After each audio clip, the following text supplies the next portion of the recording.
Friday Night Football brings us to Montreal on a beautiful evening for a big early season battle between two division rivals in the East. Montreal opened their season with a thrilling overtime victory last week. Toronto had the rare Week 1 bye, but after 580 days, they welcome back quarterback Chad Kelly. Yeah, 580 days, Dustin. That is such a crazy time, but I'm excited to see what he's got today. He's going to be going through a lot of emotion, but that being said, I expect him to come out and absolutely ball out. Hasn't played since November of 2024. Davis Alexander on the other side. Yeah, obviously, everyone's talking about he hasn't lost a regular season game. Dustin, I watched this guy. I'm yet to find a weakness. He can extend plays. He can go off schedule. I think he has a great feel for what they're trying to do with the RPO kind of screen game. He's tough. He's a competitor. I'm just fired up. I get to watch him again in back-to-back weeks. Jason Maas, 10-7 in his coaching career against his rivals from Toronto.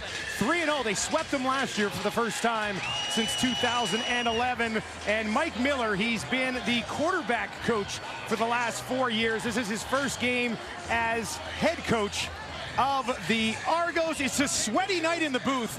Beautiful day here in Montreal. We're ready to roll, aren't we? I'm excited. Like you said, it's a great atmosphere right now. It's loud. It is very warm. But you mentioned Mike Miller. We got the Mike Miller era here. This guy's been everywhere. And in the pre-production meeting, we talked to him. And he said, hey, what are those things that people who have had an influence on? He said Bill Cowher. I mean, if you're going to say Bill Cowher, you're going to come out with a physical, hard-nosed football team, which is the kind of ball I like watching. Well, we'll see if that's what they bring to the table tonight. Mike Miller was actually an OC here in Montreal back in 2013. And we are underway on Friday Night Football. Thank you very much for joining us. It'll be Brooks on the first return of the game. Takes it at the 10, back to the 25, 30 now.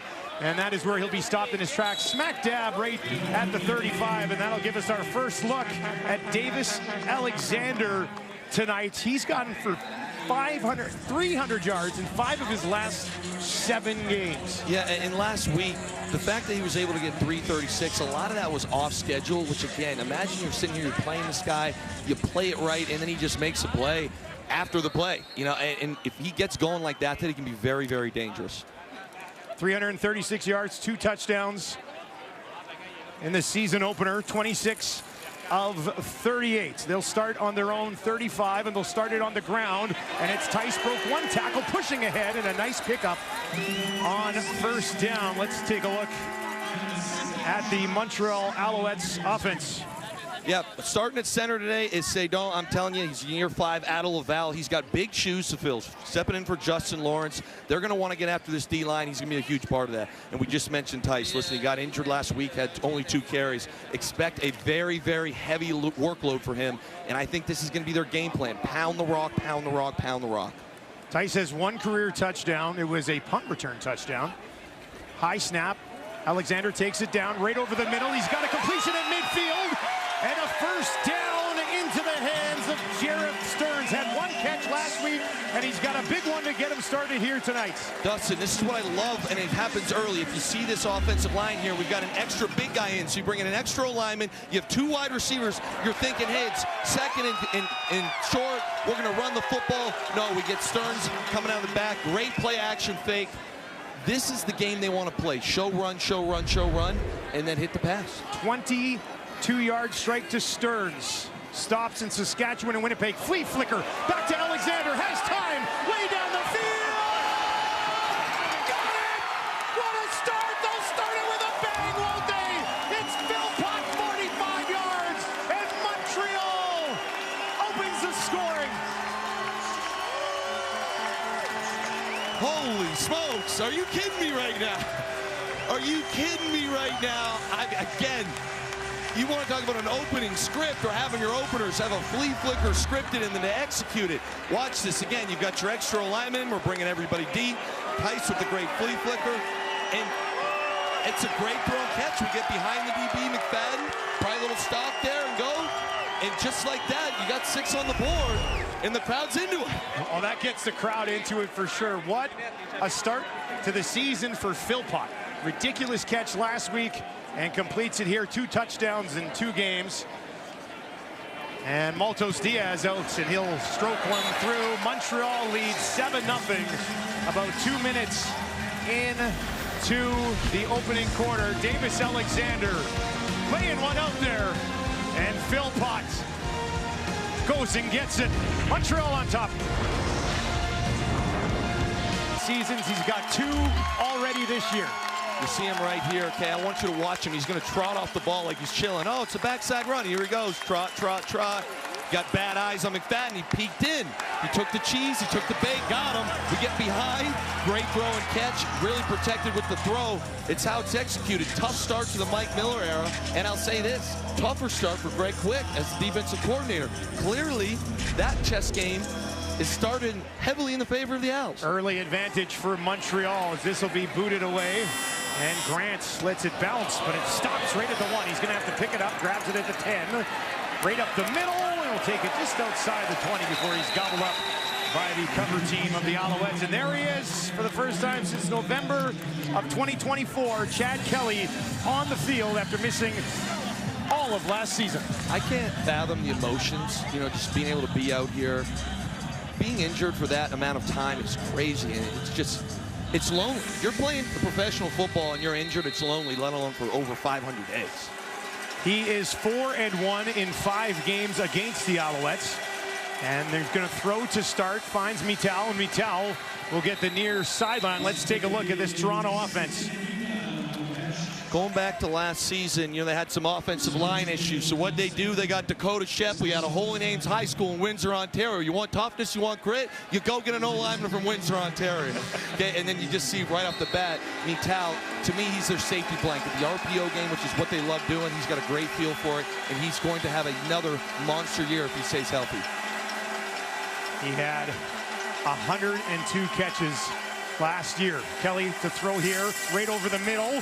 And it is a first down as they go right back to Mittal. Let's take a look at this Montreal defense. Adiemi Berglund, to me, I think what makes him so special is, yes, he's a star, he's got all the skills, but he plays like he's not. He's a grinder. You know, Canton Arku last week, unbelievable game. I thought his play recognition was phenomenal. And they say turnovers come in bunches. Kennedy had 2 last week, pick 6, and the forced fumble in overtime. Led the charge on the comeback last week. Kelly down the field, and he drops it inside the 50. What a start to this game as Kelly comes out, 3 straight completions, this one to Mackay Polk. We talk about, hey, what's the emotion going to be like for Chad Kelly? This is not an easy throw right here. When we roll this thing, you watch Polk, okay, we kind of wrap the half, bend it in there. I call that a bank shot seam, or just like a pool bank shot. Pretty special. Kelly again gets this one away. Some pressure there, was looking for Mittal, and it's incomplete. That was a bit of a strange one right there. It looked like he had Mittal, and that would be the first read for him there in the flat, but kind of came back to the sit row. Again, when you haven't played for this long, it's great. I was going to say, how long does it take you to get into a groove? There's got to be a bit of a rhythm that he's got to kind of figure out, and there's a lot of just the mental side of coming back from an injury is a real thing for all players. They'll work 2nd and 10 from the Alouette 47, looking for an immediate response after falling behind 7-0 early in this one. Kelly, 3 options out to his left, steps up in the pocket. He's going to take off, looking for the first down, and he's got it as he takes it down to the Montreal 35. Something we know that he's very much capable of doing. Yeah, everything's really, it's a great job on the back end, but we talk about that offensive line. You see the twist up front by the Alouettes. They do a decent job of pushing by the pocket. I'll say this, if you're an Argos fan right now, I know it's just a scramble, but more so for me, the fact that Noel Thorpe, again, brought a little game and was picked up very easily by this offensive line. You're kind of breathing a sigh of relief, because last year they did struggle a lot on that unit at times, kind of picking up some simple twists in games like that. Yeah, the offensive line last year for Toronto, when you talk about maybe some of the issues that they had, right now that's Josh Archibald who's down. He's getting looked at, but just to the Argos, last year they only averaged 51.6 yards per game on the ground, which was 34 behind 8th place, which just happened to be Montreal. That's just simply not good enough. Like, not even 52 yards a game. It's not good enough, and I think Montreal's numbers are also, you know, not exactly the case because of how much RPO they run. That's run-pass option. So it was really a tough year running the football for the Argos, which puts them in a lot of stress. They've got Sam Hicks at running back to start the season. He's going to flare out in the slot to the right of Kelly. That's where he's going to throw, and he drops it in there. Hicks has it at the 30. Little stutter step, and he'll push it down. Gang tackled just inside the 25. First touch goes for 12 yards for Sam Hicks. Yeah, Dusty, you mentioned Sam Hicks, and when we were talking to Chad Kelly, one of the things he brought up was this guy and how just impressive he's been in camp.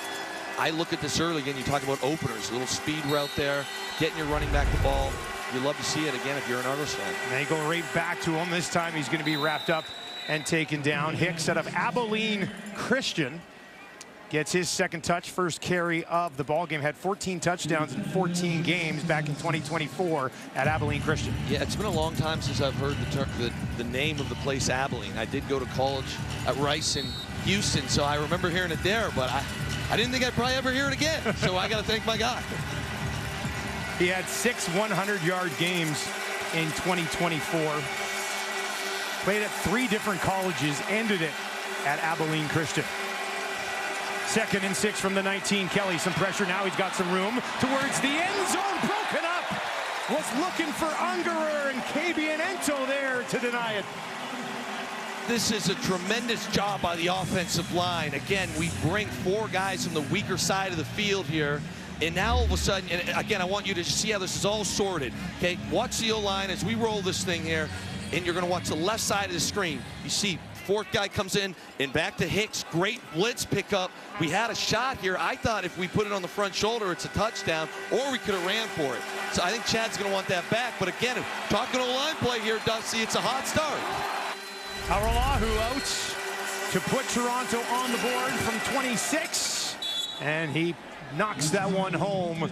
And we've got back-to-back scoring drives to start Friday Night Football when we return. More on this guy, Davis Alexander, already with a touchdown pass tonight here in the home opener for the Montreal Alouettes in 37. And here's a look at what he did last week. I'm telling you, that throw right there, I think it might end the throw of the year right there. And it was game 1. He had about 3 inches to fit that ball in there. The arm strength continues to show up week in and week out, and it is really special to watch. Had over 2,000 yards in the 8 games he did play last year, 10 touchdowns to go along with just 3 interceptions. Now they'll hand it off. Nowhere to go this time for Tice. Let's continue this conversation here on Davis Alexander.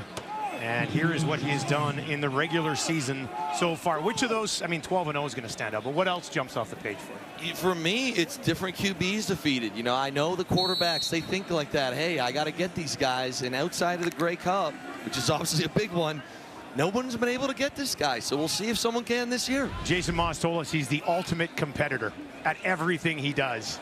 And that sets the tone for an offense here in Montreal. He's going to take it now. Down the field again, trying to find Stearns. Just a little too much juice on that one. And it falls incomplete on the 2nd and 11, and Montreal will have to punt it away. This is one I think just Stearns and Davis are going to want back here. Little traditional 3-man smash concept, which is a corner out by the most inside guy. We get behind the low corner. When you're drawing it up, this is kind of what dreams are made of, Dusty. We got to connect there. Zima in to kick this away. Was 51.2 on average last season. Grant will take it at the 15. Tries the near sideline and gets wrapped up and taken out after a 56-yard kick from Joseph Zima. Chad Kelly is back. I think he has to like, or Argos fans at least have to like what they saw on that opening drive. Yeah, look, Chad Kelly was dealing with some lingering pain. So about 4 months ago, he decided to make an adjustment to his diet. He was inspired by Kawhi Leonard's alkaline diet, so he leaned on his fitness trainer, John Opfer, back home in Buffalo, who encouraged him to go carb-free. So we're talking no pasta, no bread, no rice. He opted to love sweet potatoes. That's been his go-to replacement, but he's been honest in saying giving up rice has been challenging. He feels he's more in tune than ever before with his mind and his body. But guys, I just can't imagine not having a good sandwich during the season. I had 2 sandwiches today. I'm right there with you, Dustin. I could never do it, but it's very impressive. He told us that it has changed his body a little bit, and he expects that to help big time this year. Now they'll hand it off to Hicks. He's looked good in the early going, and he's got another first down. He has, and I know this is, 12, 13-yard run, but I love this. I get so excited. You run this thing, you bring in an extra lineman and a fullback. You got an extra lineman and a fullback. This is old school ball running downhill. We talked about Mike Miller in the production meeting, talking about grit, passion. He's a Pittsburgh guy. It don't get much more Pittsburgh than that play call right there to start the strike. Goes for 13 yards. And Hicks putting together a nice start. He's got 17 yards on his first 2 carries. Involved in the passing game as well as he stands in to the left of Kelly. 1st and 10 from the Toronto 42. And this time he'll get into the hands of Underwood. Broke a tackle inside the 50, and they'll track him down. Robert Kennedy is there to make the tackle, but another big gain for this Toronto offense. Yeah, just an RPO action here, and you're gonna basically take this read off of how deep the DB is.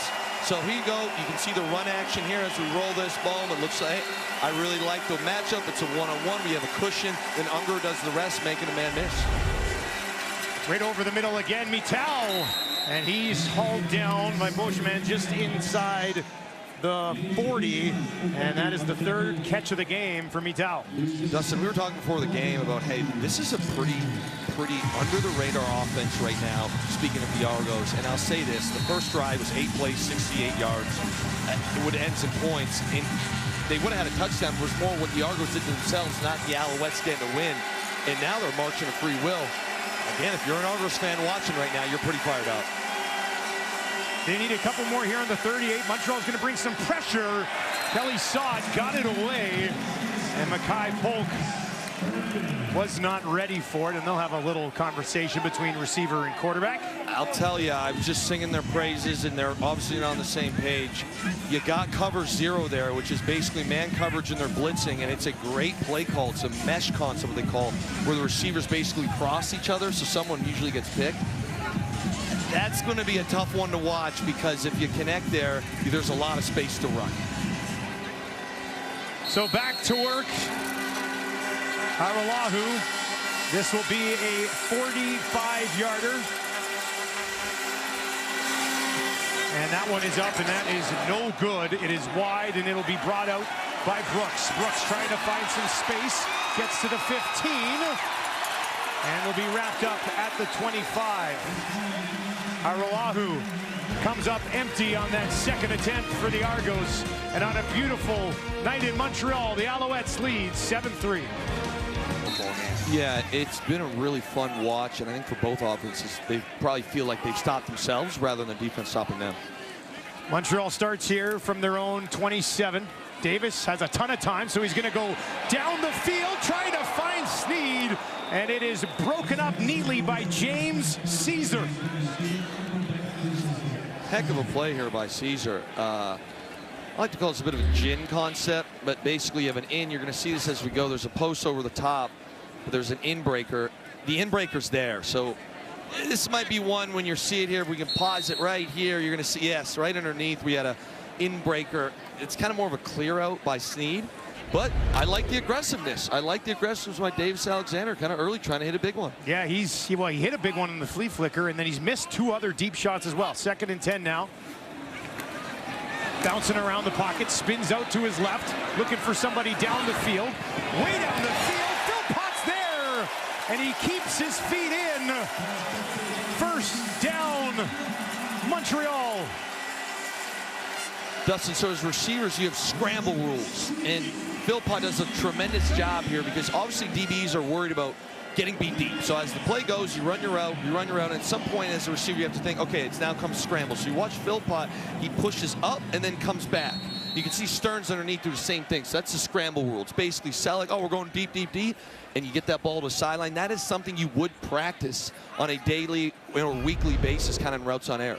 30-yard strike to Philpott. Alexander now on the move to his right, drops it off into the hands of Philpott again, puts on the brakes, and is taken down on the far side by Caesar. Philpott is cooking right now. And again, I love getting into the technicalities. What I like to call here is a stair step. So he notices we've got basically a guy traveling with him. So here we go. It's a little play action. And on a great cut there by Sneed, just doing the dirty work.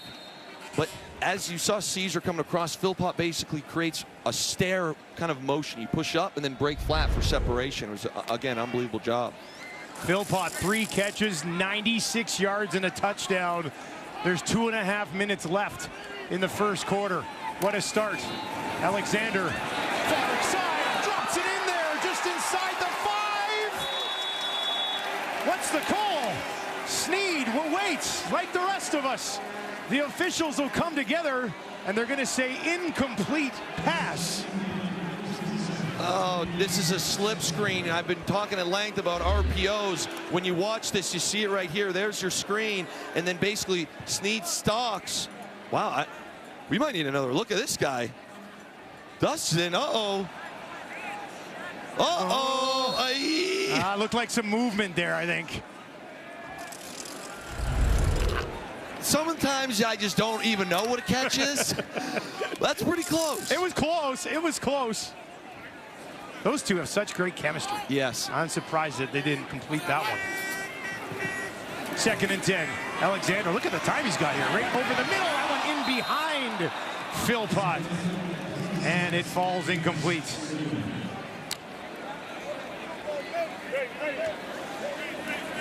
Davis Alexander targeted Philpott and Sneed 24 of the 38 passes he threw last week, and it's been a steady diet of these two guys again so far tonight. Yeah, and they've got a pretty special chemistry. Sneed, Philpott, you know, with Davis. I think watching Davis get off the field there, I think he was hoping that Philpott on that one would sit in that window. So again, this is kind of early season. These things do happen.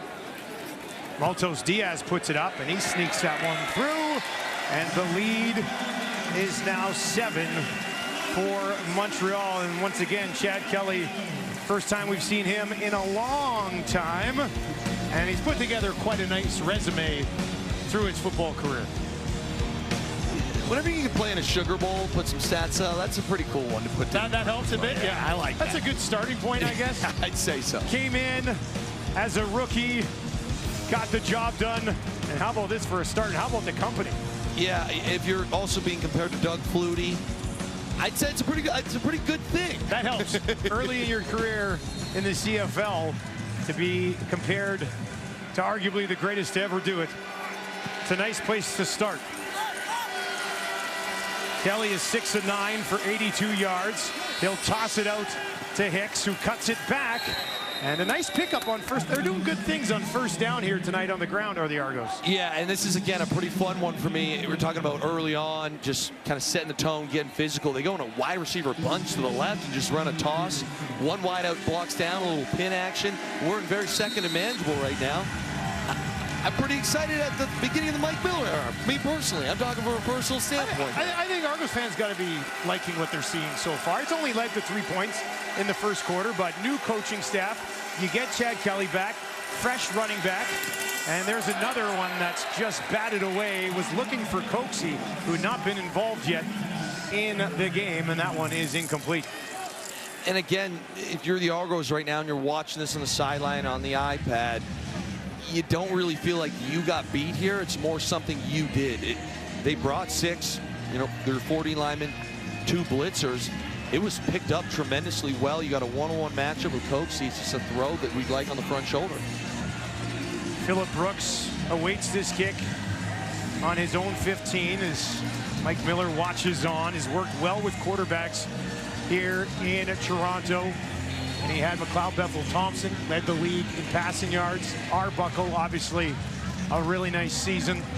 And Chad Kelly, and MLP under Mike Miller's watch now. He's calling all of the shots as Haggerty gets ready to boot this thing away as time ticks down to the end of the first quarter on Friday Night Football. Haggerty lets it fly from the 35. Brooks will slide under it, takes it cleanly at the 22. Runs into a little bit of room, tries to pop it to the outside, and they'll wrap him up just outside the 25 as the Alouettes at home after the first quarter with a 10-3 lead over the Argos. That's me.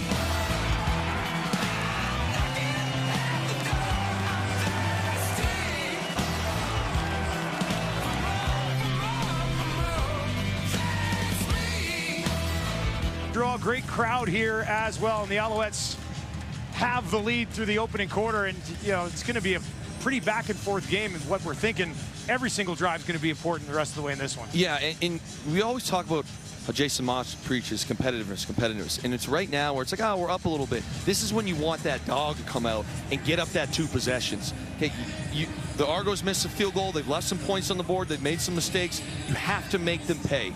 It's a long field, but go down here, drive, get this thing up to a 2-possession game. That's the mentality that you try and instill as a head coach. I think he's done a tremendous job doing. Davis Alexander, 118 yards in that first quarter.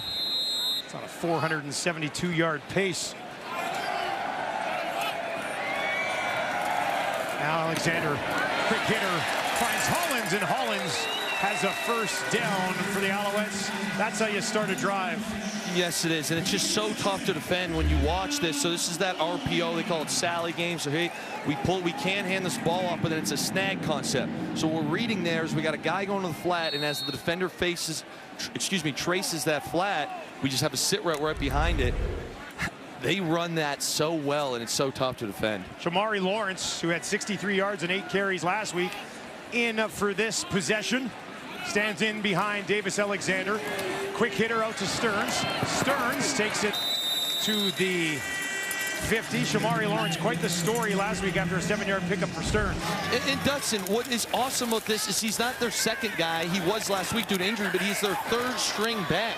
And at any level, your 3rd string back does not get a ton of live bullets in practice. You're not getting those quality reps. So for him to come in and have the game that he did, basically thrown into it the last minute. Jason Moss talked to us before the game, saying he couldn't say it enough how impressed he was. He was very happy with what Lawrence did. Even they didn't have him at the beginning of camp. He was a late addition to camp as well, and now he'll take it straight up the middle, and that is a first down for the Alouettes as this drive marches on. And this is when the Alouettes are at their best right now. They just beat you up out front. We have a helmet that popped off. It was an Alouettes player, but this is just a bit of a divide zone here. So when you watch, you're going to see the whole line basically go to right of your screen, and you just work right off the cutback. There's a press point. You press in there, you get those tough physical yards.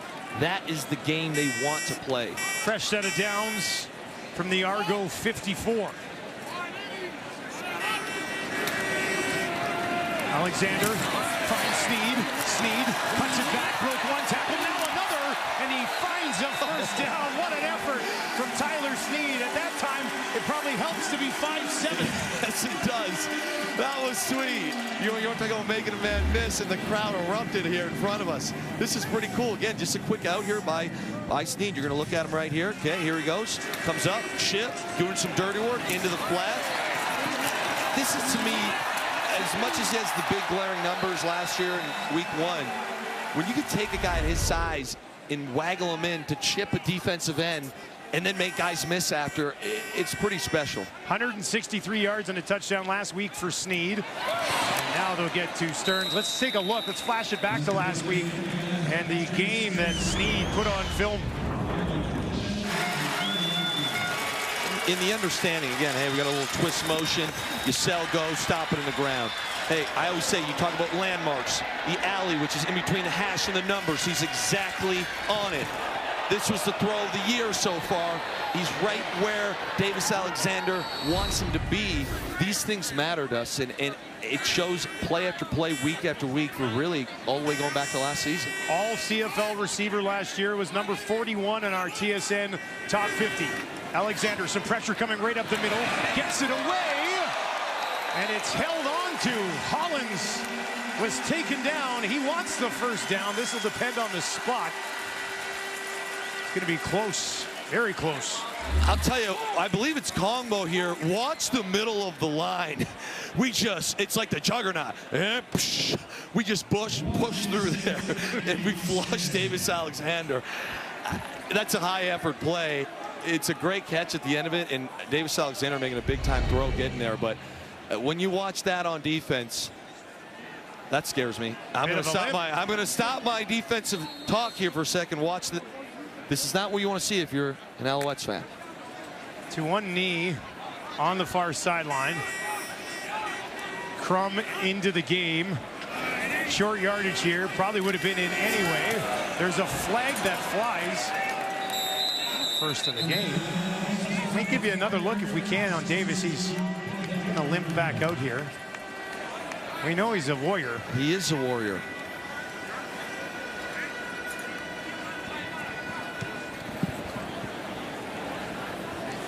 Offside.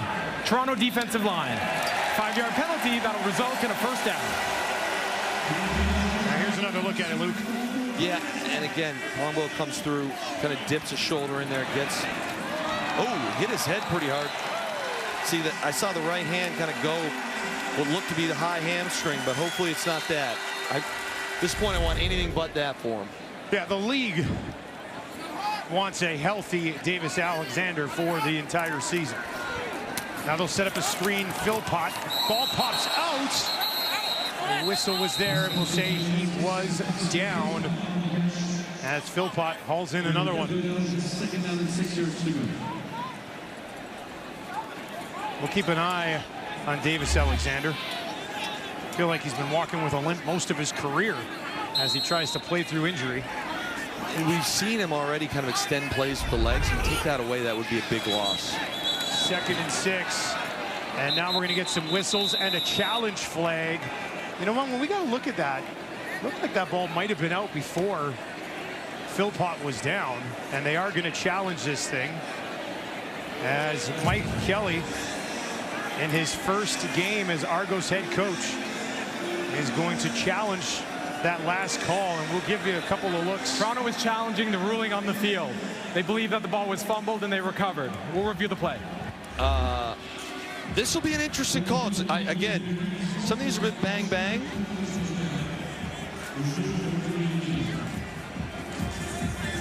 I think Mike Miller might win his first challenge. I think it's a play worth challenging. That looks out, doesn't it? Let's see. Good job there. Now, let's see if we can bring that back again. Let's watch his knee.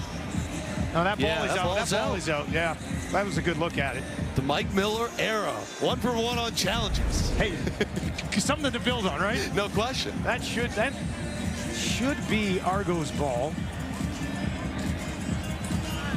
Good defensive play, and they got that challenge flag thrown just in the nick of time.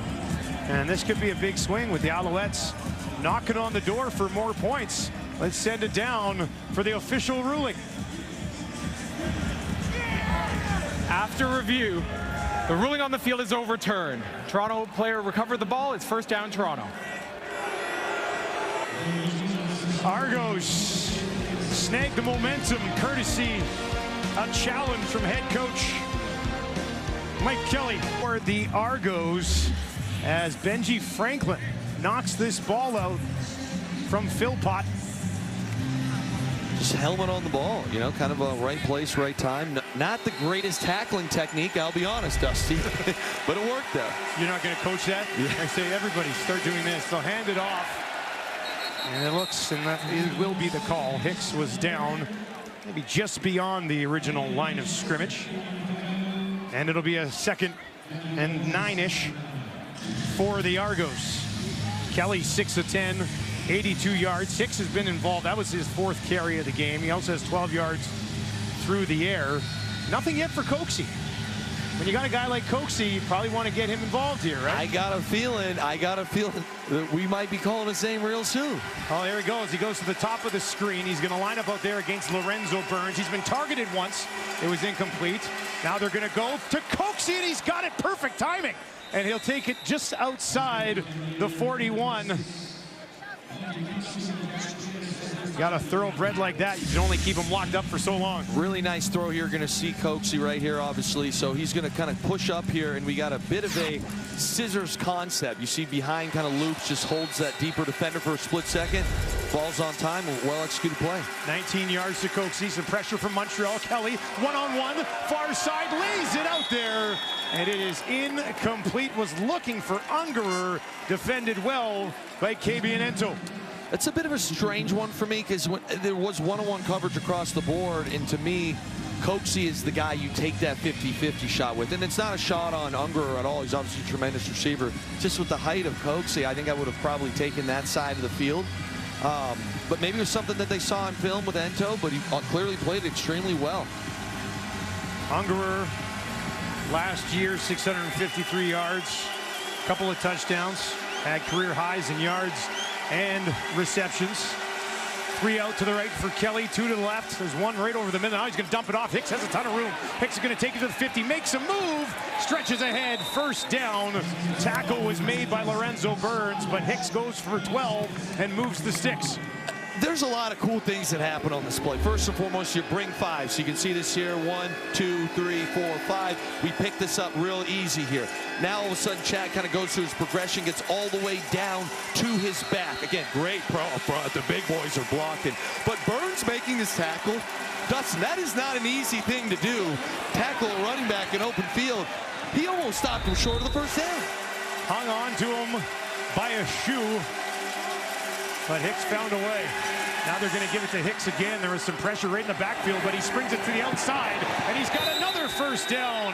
How about Sam Hicks, the rookie, with an impact here for Toronto? 13 more yards. If you're Noel Thorpe right now, you're extremely upset.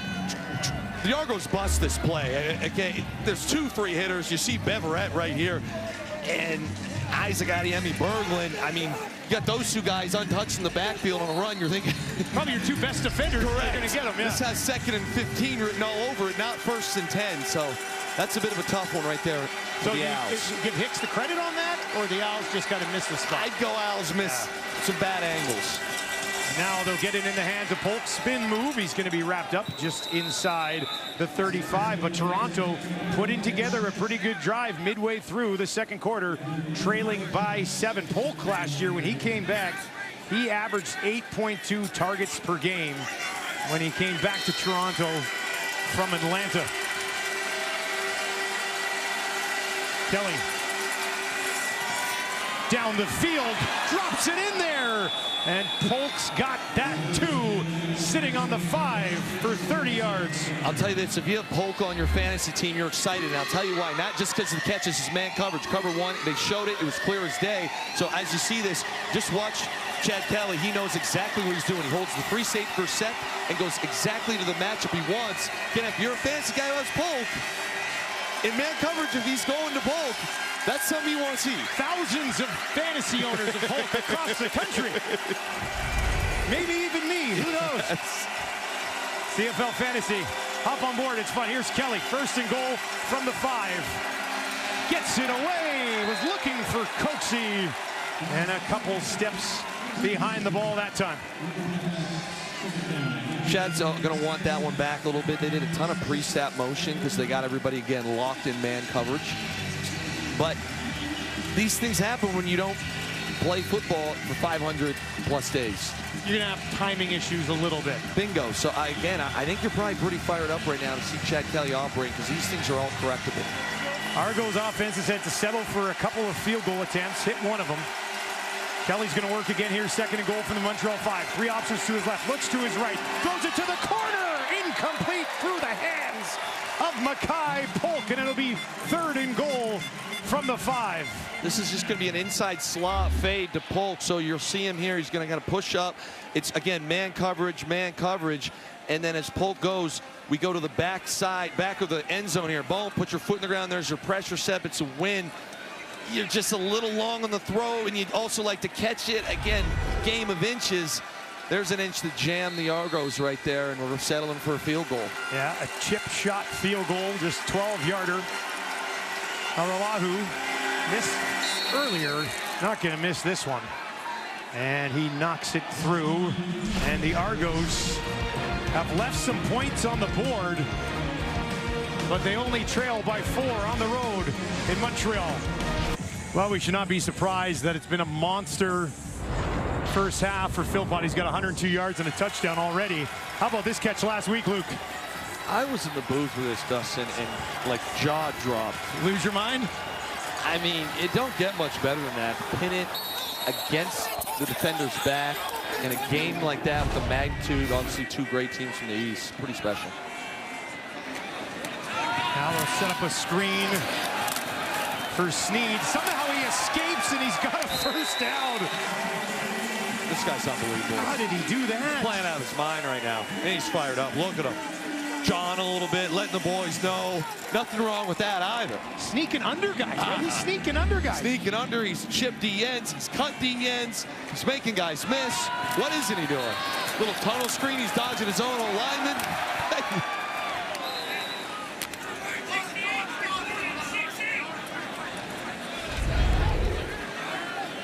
4.5 minutes to go here in the first half. 1st and 10 for the Alouettes from their own 52. Alexander, near side. Oh, Philpott's got that too. Are you kidding me? Reaches over the defender, hauls it in. There's a flag on the play, but that was incredible. The flag is an and one. Going back to the basketball. This is going to be defensive pass interference. And he still got it. He was working against Amos. Let's give you another look at it here. You're kidding me. Oh. You're kidding me right now. Pass interference. Toronto number 11. That penalty will be a decline. First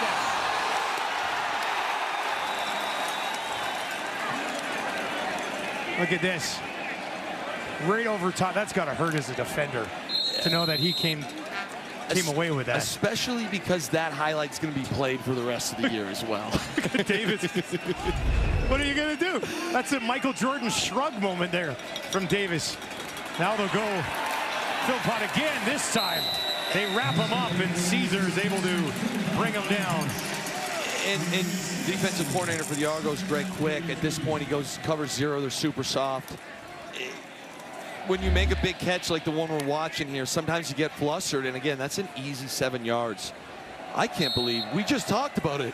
Which catch is better, last week or this week? I think his last week was a tutty. I'd go there, but I mean, both pretty special. I think he's going to have better ones later in the year. Like, that's how talented he is. 2nd and 3 from the 28. Can they keep this drive alive? They'll give it to Tice. Tice pushing ahead, and he bullies his way for a first down. Still going. Crowd loves it, and he'll take it down to the 20. 8 yards. This is just straight bully ball. First off, formationally, you've got extra offensive linemen in. You bring your fullback, Mason, and a receiver, all on basically a yard away or on the line of scrimmage. And Tice just says, give me the rock, let me tote the bill here. I'll get it for us, boys. Downhill bully ball. 5'9", 215 coming at you. Fresh set of downs on the edge of the red zone. It's a stout 215.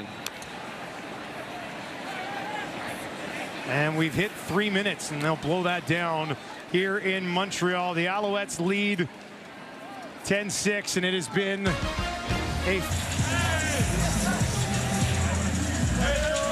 Welcome back where the party is on in Montreal. They're having a good time, and I have to tell you, pretty good-looking tracksuit. Yeah, it almost looks like they were maybe pulling for Bosnia and Herzegovina earlier against Canada, but I don't think that was the relevance. But speaking of that, that was a pretty epic late game goal by the big Canadians. One for Canada today. Yeah. The nation watching. Those guys look like they found some tablecloths. Timer, please reset the clock to 3 minutes. back to football and what I like to call the real football. Okay, right now, Dustin, to me, just kind of watching the chess match. Put the ball in the 20, it's 1st and 10. You got to kind of trick your mind as an offensive guy to be thinking, hey, more man coverage. Timer, please reset the game clock to 3 minutes. We'll start on the snap. And what's fascinating right now is the Owls have still lined up with that extra offensive lineman, so they have 6 offensive linemen in right now.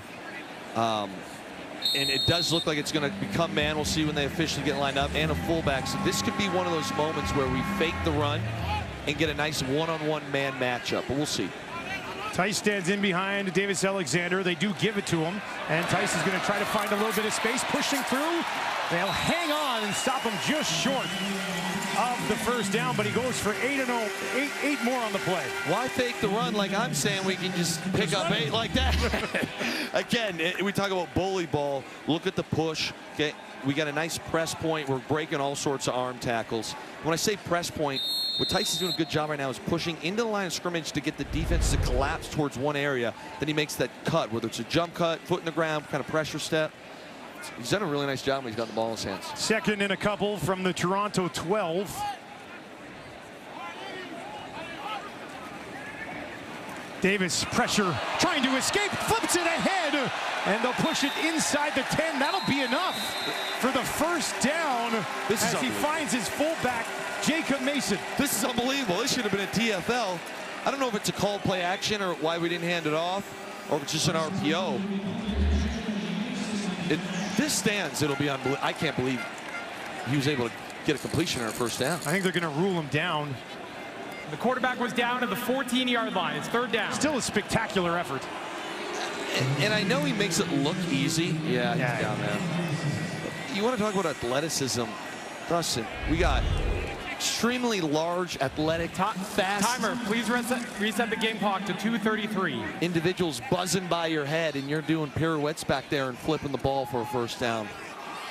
He's just a very unique player, and it's really fun to watch. He's not going to give up on any play, and I think that was a perfect example of it. You know who loved that the most watching that, even though it didn't work? Jason Moss, right? That extra late didn't just accept the sack. Maltos Diaz in. 22-yard attempt straight away. He was perfect last week, and he's perfect again here tonight with just over 2 minutes remaining in the first half. Montreal 13, Toronto 6 on Friday Night Football. Here, we'll get his thoughts on Chad Kelly. We will get his thoughts on Tyson Philpott. And we've also got a special guest. Marc-Antoine Dequoy will join us in the half. Back to you, Dustin. Thank you very much, Laura. Lapo, look at those kicks on Lapo. I was just going to say, if you didn't say it, I was going to say it. Those are nice, Lapo. He's a style guy. First and 10 for the Argos from their own 40. And there's Coxie. Made one man miss. Stays on his feet. Ball pops out. Argos are there to save the day. That was Shepley. Recovers the ball after it gets knocked out of the hands of Coxie. Nice athletic play by Shepley here. Hey, spacing concept, we hit it. Does a great job making a few men's miss. This is Coxie. But I'll say this about Dakota, being able to recover that fumble. Why he's there is because he's hustling. And if you're a young offensive lineman watching at home, that's a big ordeal. Kelly with time. Mittal's got it. There's a flag in the secondary. Mittal gets the first down, but we'll have to pick up what this call is. That was way back by the safety. Mittal was involved a lot early in the game, more quiet since. The officials will come together to discuss which way this one's going to go. Chad was looking for something down the field, so my guess it's probably maybe an illegal contact, because he did hang a long time waiting for something to come open down the field. Illegal contact, Montreal number 9. That penalty is declined. First down, Toronto. Canton Arcou, the guilty party.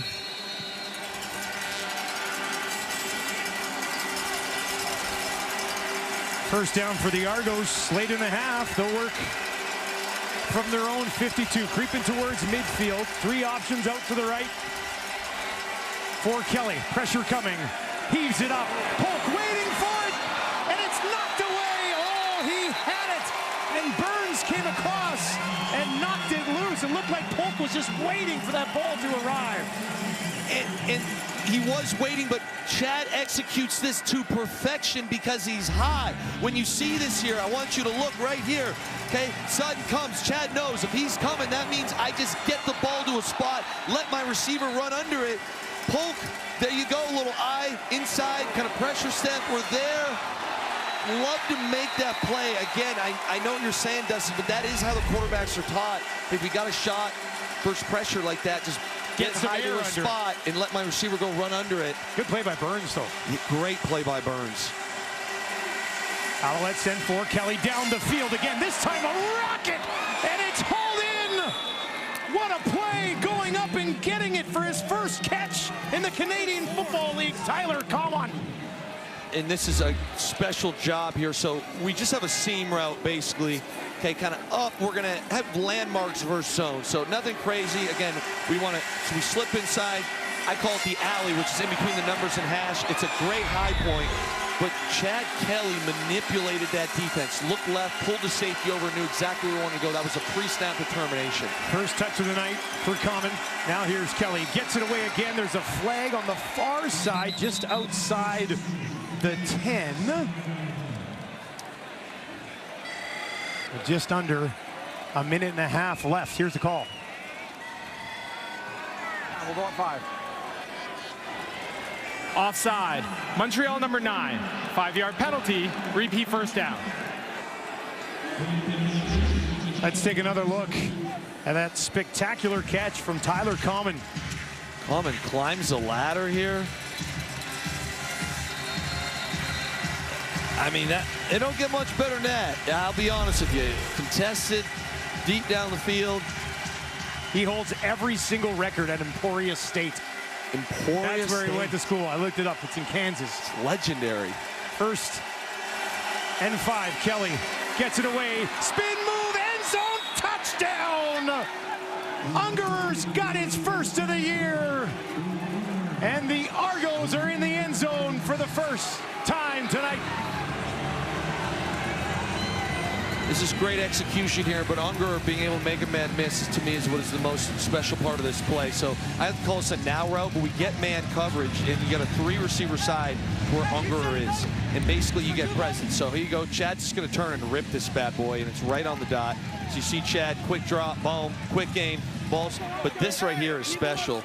It is the perfect read against man coverage. You got to, again, I call it now, but it's basically a one-step slant. We talk about execution. That's execution. Spun away from Kavianento. Arauahu puts another one through, and how about this? We are tied at 13 late in the first half. And it is a great play by Ento. Again, it's not supposed to be this tight of a window, but we basically jump it, whether that was on film, whatever. Unger just makes a better play. And again, making a man miss, you're feeling pretty good right now if you're the Argos, I'll be honest. Outside of some, missed throws, the odd miscommunication. Missed a field goal. Missed a field goal. To come into this building in Dusty, it's a packed house, and it's loud. You got a quarterback that hasn't played in 500-plus days, and to be sitting here with 1:18 left in the second quarter, and it's 13-13 with, like you said, a missed field goal and a lot of other misses on you. Yeah, you got to be pleased. Especially for week 1. I'm going to keep going here. Well, game 1. He's been around. Yeah. I mean, he's coached at so many different levels. But for Mike Miller, you got to be pretty happy with what your team has put together. That was a 6-play, 70-yard drive that took just 58 seconds. And they find Ungerer. He had 2 touchdowns all of last season. And he's got one here in week 2.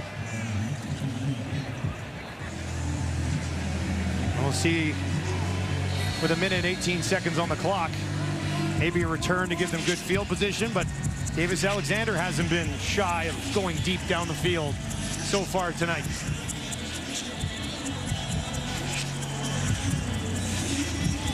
Last year, Montreal swept the season series with 21-19, 26-25, and 28-10 wins. 2 of them Penalty here at home. or kick.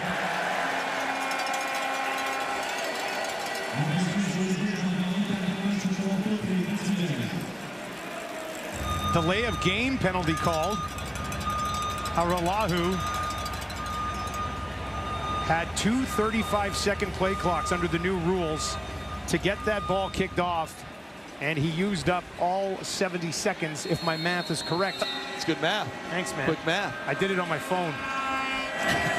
Now booted away, low kick. It's going to bounce, and it'll be picked up easily by Brooks. Takes it back, and he'll be driven back just shy of the 45. And now we'll watch Maltos Diaz. Career long is 58 yards. So they'll be looking for the 51-yard line to get into Maltos Diaz field goal range. That's not very far. No, it's not. And I'll say this. When you come out here right now, one of the sayings that was always preached to me was score or end with the ball. that would still be considered a win because we don't want to give the Argos the ball back and a chance to double up because they get the ball obviously coming out of the half. So it'll be interesting how aggressive they get here. They'll start on their own 44. Alexander near sideline. He has Sneed. Sneed steps up. And he'll be taken out of bounds right at midfield. 11 yards to Sneed. I want to talk about, you know, energy that's contagious. Watch the end of this play here with Sneed. And Sneed is not the world's biggest receiver. Watch the physicality. He could have just ran out of bounds. He's trying to give them some work. That is just the embodiment of how this entire team and organization plays under Jason Moss. It's fun to watch. They don't want to make anything easy for the opposition, right? You can eat my helmet for this extra yard. Alexander. And that one, a gun into the hands of Hollins. And that takes them just inside the 50 with 6 more yards. Still a ton of time here, too. They're moving quick.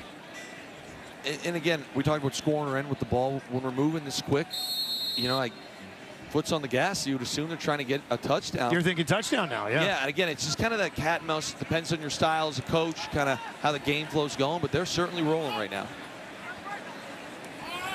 2nd and 4, 3 options out to the right for Alexander. High snap, grabs it, guns it in there, but this time Sneed has it batted away. Owen Goss, I believe, got a hand on that. It's a 3-man rush, drop 9, and usually when you're dropping 9, it's very soft, but Goss playing downhill, real tight window, and a great play here. Again, you see the 3-man rush, but we're not really dropping heavy. Goss gets that heavy hand in there. That's what they call, just punching that bad boy. Get it out of there. Don't come in soft with that one, That's right. Yeah. That heavy hand. Would be a deep, deep field goal attempt. So they'll bring out Zima to kick it away with 55 seconds on the clock. Grant waits, high kick, and that one will bounce into the end zone. And Grant will take the knee. That'll give them excellent field position with 43 seconds on the clock. And again, you know, there were probably some people wondering, score, end with the ball. End with the ball is a good thing. Well, now it certainly is, because again, this is called situational football. 43 seconds, the Argos get the ball at the half. We used to talk about this at length. Hey, this is a chance in a tight game to double up scores. You know, get a field goal, get the ball right back, and get another score. It basically could be the difference in these tight games. So a lot of times you hear coaches, you hear players say, hey, we didn't play well situationally. That would be a situation where obviously the Alouettes did not play well situationally. Kelly steps under some pressure on the run to his right. Down the field, intercepted. Oh no, taken away. Kelly looked over the middle and Bolden says, thank you very much. I'll say this, Dustin, this went from bad to worse for the Argos right here. It's just a calamity of error. So we'll start here. Chad Kelly is hot, and we have a free rusher, and that's going to be right here. Okay? So we start there. That's the first issue, and it looks like as we roll this that Kelly actually wants, I think it's Hicks, to look, and he's not ready. So we make him miss, and now we're playing off script, and we just throw one into the middle of kind of nowhere. You live to fight another down, throw it out of bounds. That one's a real tough pill to swallow. First career interception, too, for Bubba Bolden as they go back to Philpott. And he is stopped there by Pickett. Yeah, it's a tough pill to swallow for Mike Miller because, like you said, with the ball in the 40 to start, you're not that far in a field goal range. And they had a lot of time for a field goal at least. To make that unforced error is a tough one. Kelly doesn't look happy on that sideline. Here's Alexander out in the flat. He's got his running back, Tice. And I think he's going to be stopped just short of a first down. It'll be 3rd and 1. With just 15 seconds this will be left on the clock. Fascinating decision here, Dustin. We're going to go. And it's going to be Davis Alexander needing a yard. He's got the yard. And their push for a long field goal attempt continues here. Thought maybe they'd punt that one away. Now, I was wondering if they'd actually try and get more yards. Say it's 3rd and 1, maybe run a spacing concept, some sort of rub route. Because, again, we're against the clock right now, not in field goal range yet. Time ticks inside 10 seconds. That one at the feet of Philpott with 5 seconds. Just under 5 seconds on the clock. I shouldn't say not in field goal range yet, just a very difficult field goal. And now, as a play caller, Andy Calvillo, Jason Moss, you have to call something that is under 4.8 seconds, which is very limited. You know, and if things get off schedule, you're jammed up.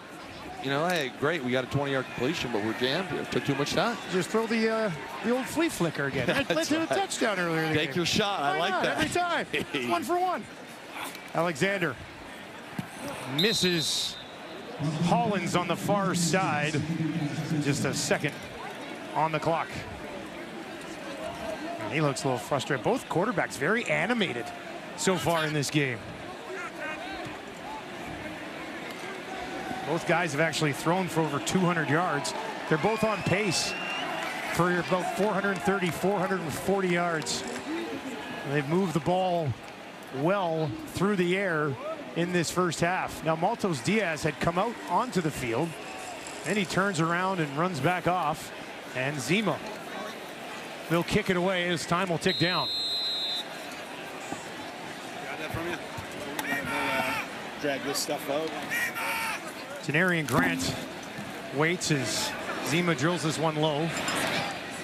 Grant will let it bounce. He'll grab it at the 2. And he'll just safely step out of bounds on the near sideline. And it'll be a 1-point game through the first half of Friday Night Football. Pretty evenly played game so far. Yeah, very evenly played game. I think both offenses have done a lot of great things and then, you know, made a lot of mistakes. Not that the defenses haven't played well, but there hasn't been as many plays on that side of the ball. I really think that both coaches are going into the locker room, speaking offensively, saying, hey, we've got everything. The game plans work. We feel good. We just got to execute.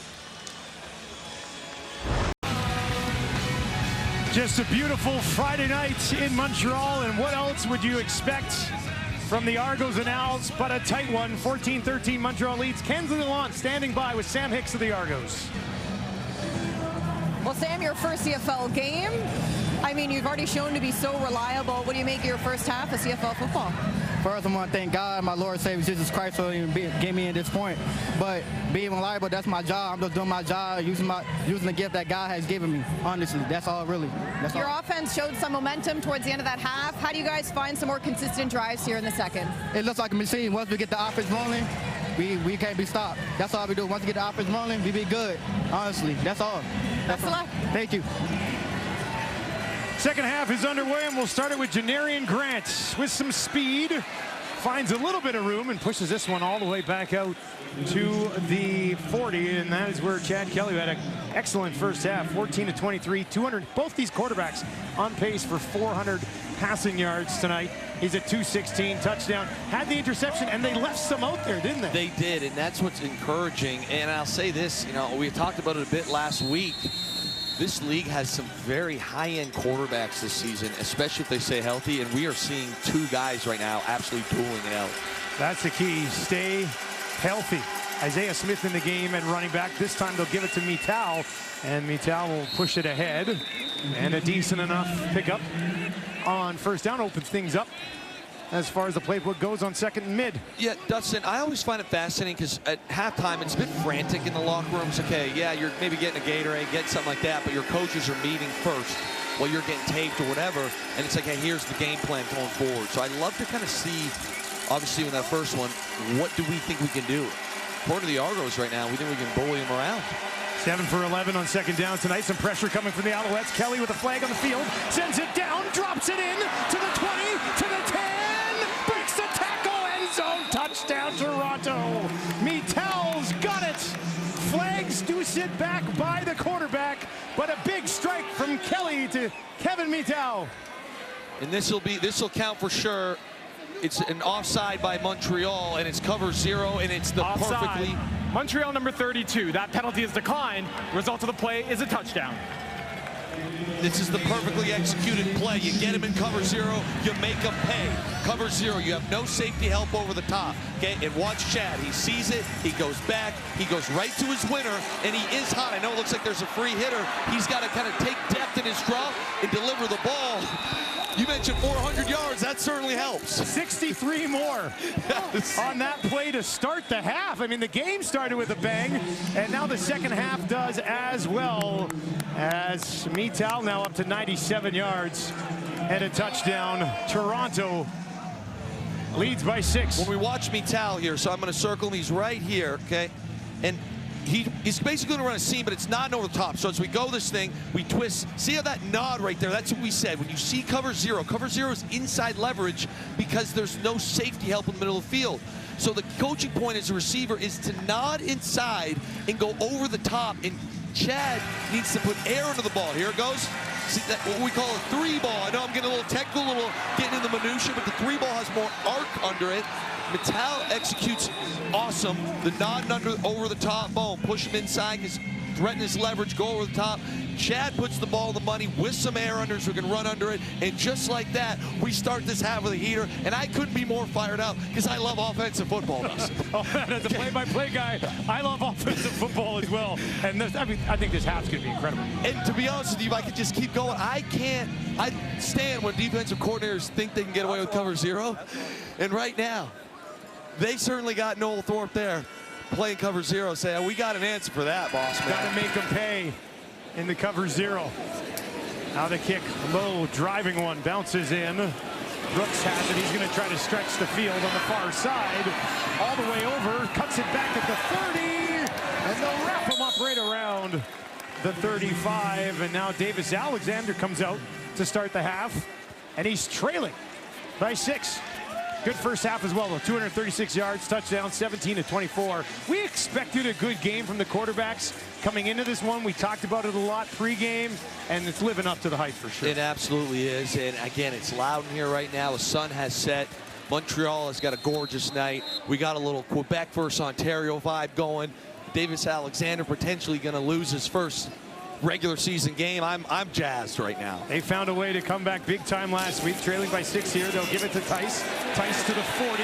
Now pushes it all the way out, and a great start to the drive in the hands of Travis Tice. It goes for 13. Dustin, I can't get enough of how this guy plays, and it's Sneed. We see the catches, we see him make a miss. Watch what they have him do here. This is a wide receiver. I'm going to highlight him here. Okay, here he is. Okay. He's going to pull up as we go and basically insert onto a linebacker. It's Cameron Judge. Are you kidding me right now? This guy's cutting people. He's chipping DMs. He's now playing fullback leading into the line.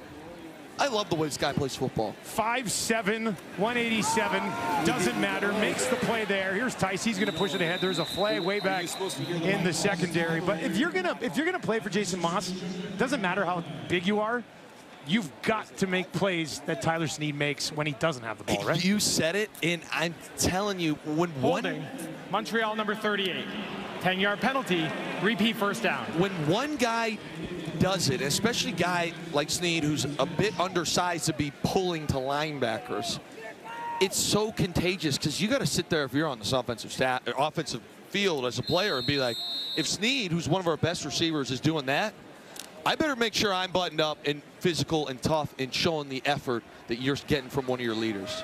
All CFL last season in a league full of really good receivers as well. 1st and 20. Now they'll dump it off. And this is Stearns, who's been more heavily involved in the offense tonight than he was last week. Makes sense. Last week was his first game with the Alouettes. This one will go for 7 yards and set up 2nd and 13. This will be a very interesting play call here from defensive coordinator for the Argos, Greg Quick. 2nd and 13. Do you play soft or do you try and bring some heat here? You got some momentum. You know, Sack could kind of keep that going. We've got 3 down linemen, but it wouldn't surprise him to bring a 4th or 5th rusher. They'll only send the 3, so Davis is going to have some time, and he's going to look way down the field. Incomplete. Wanted his go-to guy in Sneed, but Sneed never really had a chance at that one. Yeah, that's a bit of a dangerous throw for me as well. You know, pretty covered. Like you said, they brought 3. I thought they might bring some pressure, so you only see 3 defensive lineman rush. It's a nice route by Snead, but again, you're dropping so deep and you got so many defenders. I mean, 9 guys are dropping. It's hard. It's hard to find windows. Grant waits back on his own 12 as the sun sets here on Friday Night Football in Montreal. Bounces, high bounce, takes it on the one hopper, and here's Grant to the near sideline, and that is where he is forced out. The Toronto Argonauts with a 20-14 lead here early in the third quarter. Kevin Mittal, almost 900 yards last year. He's at 97 and a touchdown for Toronto tonight. Montreal, absolutely gorgeous evening. And how about the night that this guy has had? Kevin Mittal, 102 catches last year, right up there with Keon Hatcher. First national player to have 100 receptions with the Argos. And you're in a group that has Polk and Coxie, and you know you're going to be relied upon heavily by Kelly.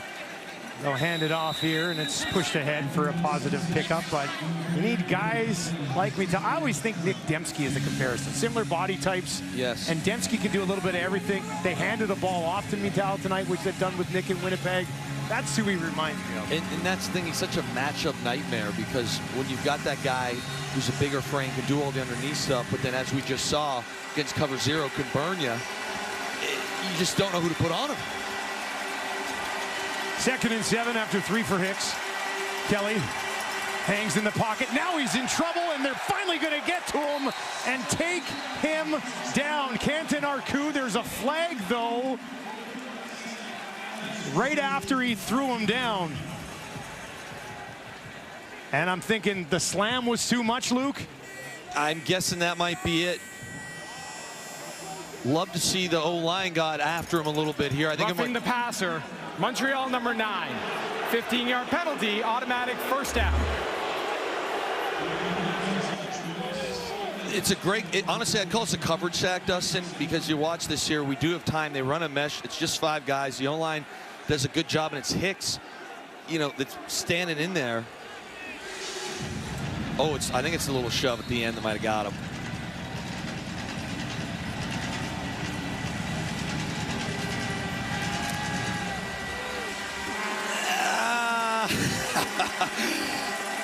Oh, see, let's see. I think that's probably it. Just that little push at the end. Now they'll toss it into the hands of Hicks, and he's slammed down heavily by Mustafa Johnson. We just talked about Mittal, and watch this here. Again, I know it's the little things. I call them hidden yards, but we just saw him catch, obviously, a big one, very recent, and then you watch this run here, and yeah, it's only 4 yards, but he's basically in a bunch, and he pins a defensive end. So just kind of further a point earlier, when you can have a guy like that that can also block in the run game, certainly a nice tool to have. 2nd and 6 for Kelly. Pressure right up the middle, picked up by Hicks. Now they'll go down the field to Polk, and he misses him. Had him for a second. I can't get over this, and it's so close. And you look at Chat's face; he knows it too. So the Alouettes bring 6. They go right back to the well. You're going to see this here. 6 guys come, little cross dog. Okay, we pick it up. Great. And when you bring 6, you only got 6 to defend. Obviously, it puts you very short on the back end, and you got another homer that you just miss. Holy smokes. Kelly could be well over 300 yards. He's at 279. There's been some deep shots that they've just missed on. Now here's a high kick, end over end. It's going to hang up there forever. Now it'll come down. 40-yard boots and a short return from Phillip Brooks. And we are just settling in on Friday Night Football. Polk couldn't get to that one in time. Last game, it was 29 at the half. What a comeback, or a choke job, whichever way you want to look at that. It's been a great series so far. Game 5 should be a beauty. We got a good one here, too. 9 minutes left to go in the third. They'll hand it off to Tice, and he's wrapped up and taken down from behind. D'Arcangelo in on the tackle, among others. One of the cool things for me with this game right now, Dustin, is there's been a lot of explosive plays. You know, the game started with a flea flicker very early, a lot of fun stuff, but really the heart and soul of this game has been physicality still. We got extra linemen in, we got fullbacks, we got tough running. It's been really fun to watch.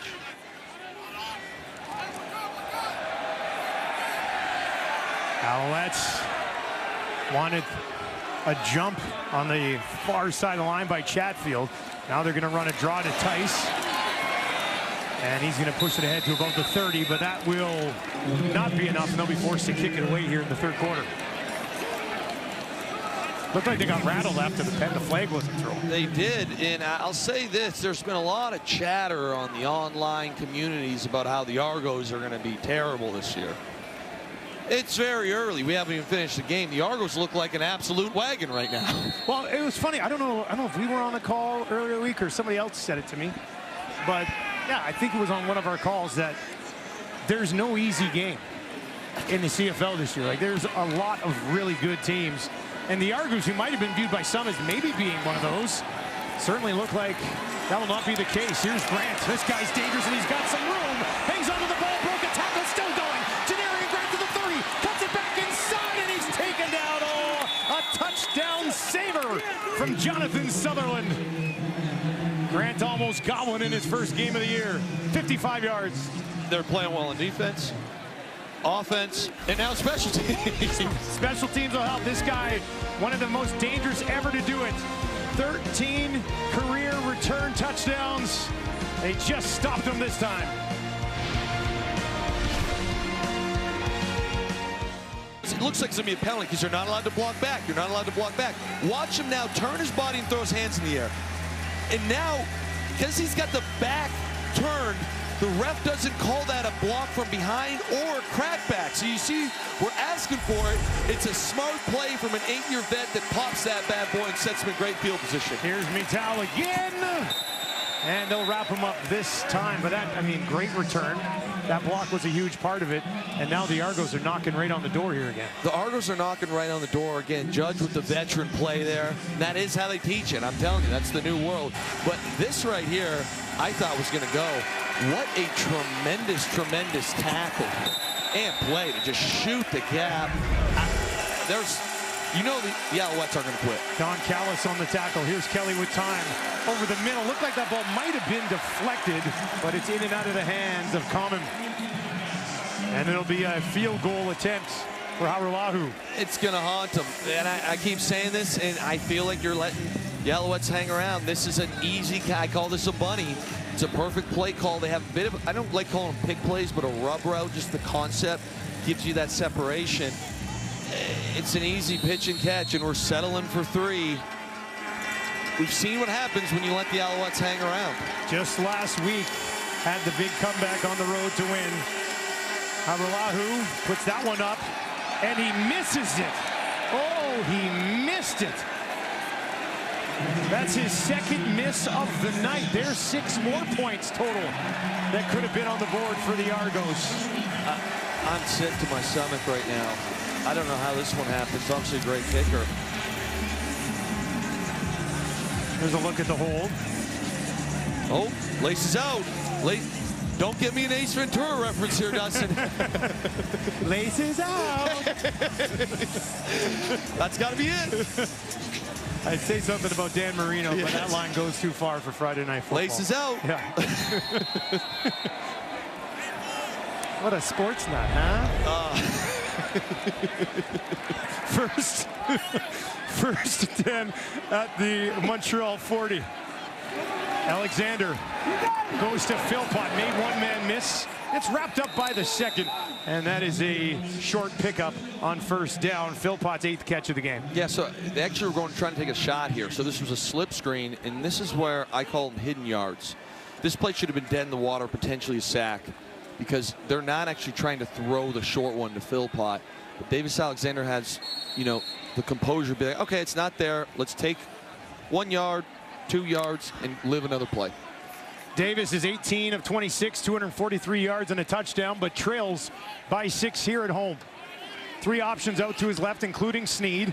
Alexander looks to his left, throws to his left, finds a man midfield, and it is Stearns who takes it out of bounds, being watched there by James Caesar. 5th catch of the game on 6 targets for the former Bomber and Rider, Jareth Stearns, 21 yards.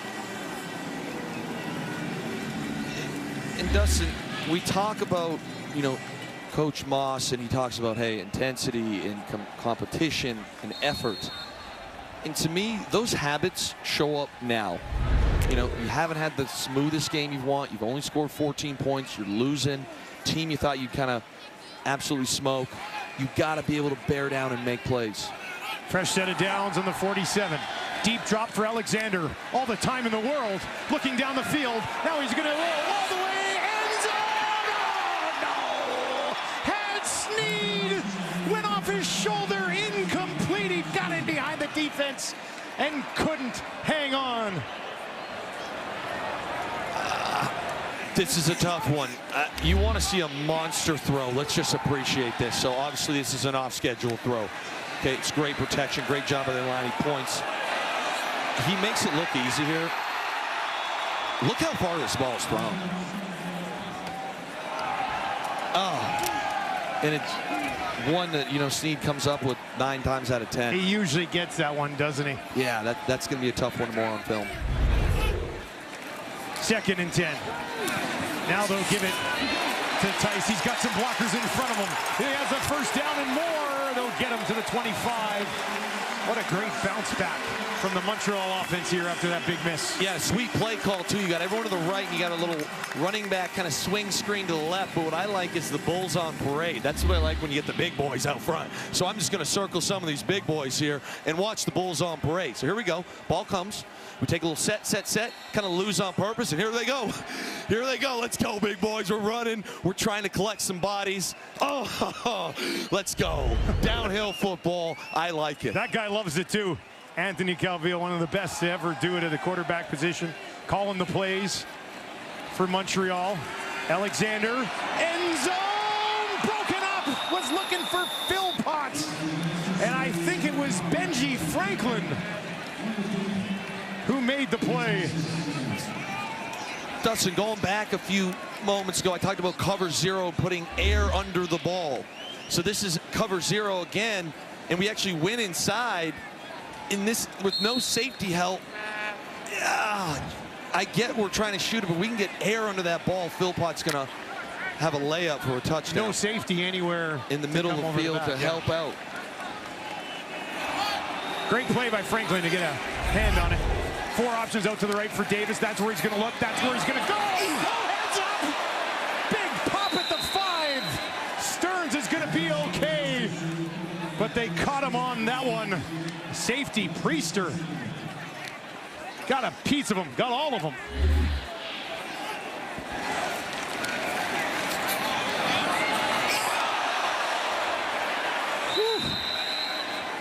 Stearns pretty tough. I'm not going to lie to you. Take this hit.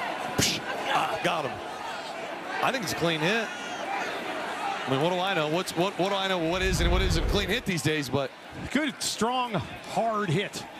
Those are still allowed, right? So I think so. That was a big hit. And it'll set up a 3rd and 10. Maltos Diaz rushing out here. And the whistle's going to go, and it's going to be. Oh, they did sneak in the timeout. Looked like that time clock was ticking down. Montreal, but Montreal first time out of the game, gets the timeout in, and now they'll have a chance to reset things and attempt a field goal.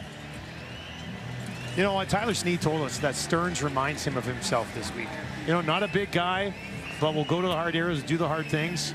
And that was a good example of it. I mean, he was going after that football no matter what. Great example. And it is obviously not the play you wanted, but as an offensive guy, when you see a team of yours take a big hit and he gets up like that, kind of jaw him back, it does give you a little bit of a boost. Like, hey, we got a dog over there, you know? It'll be a 33-yard field goal attempt for Maltos Diaz to make it a 3-point ball game here late in the 3rd quarter.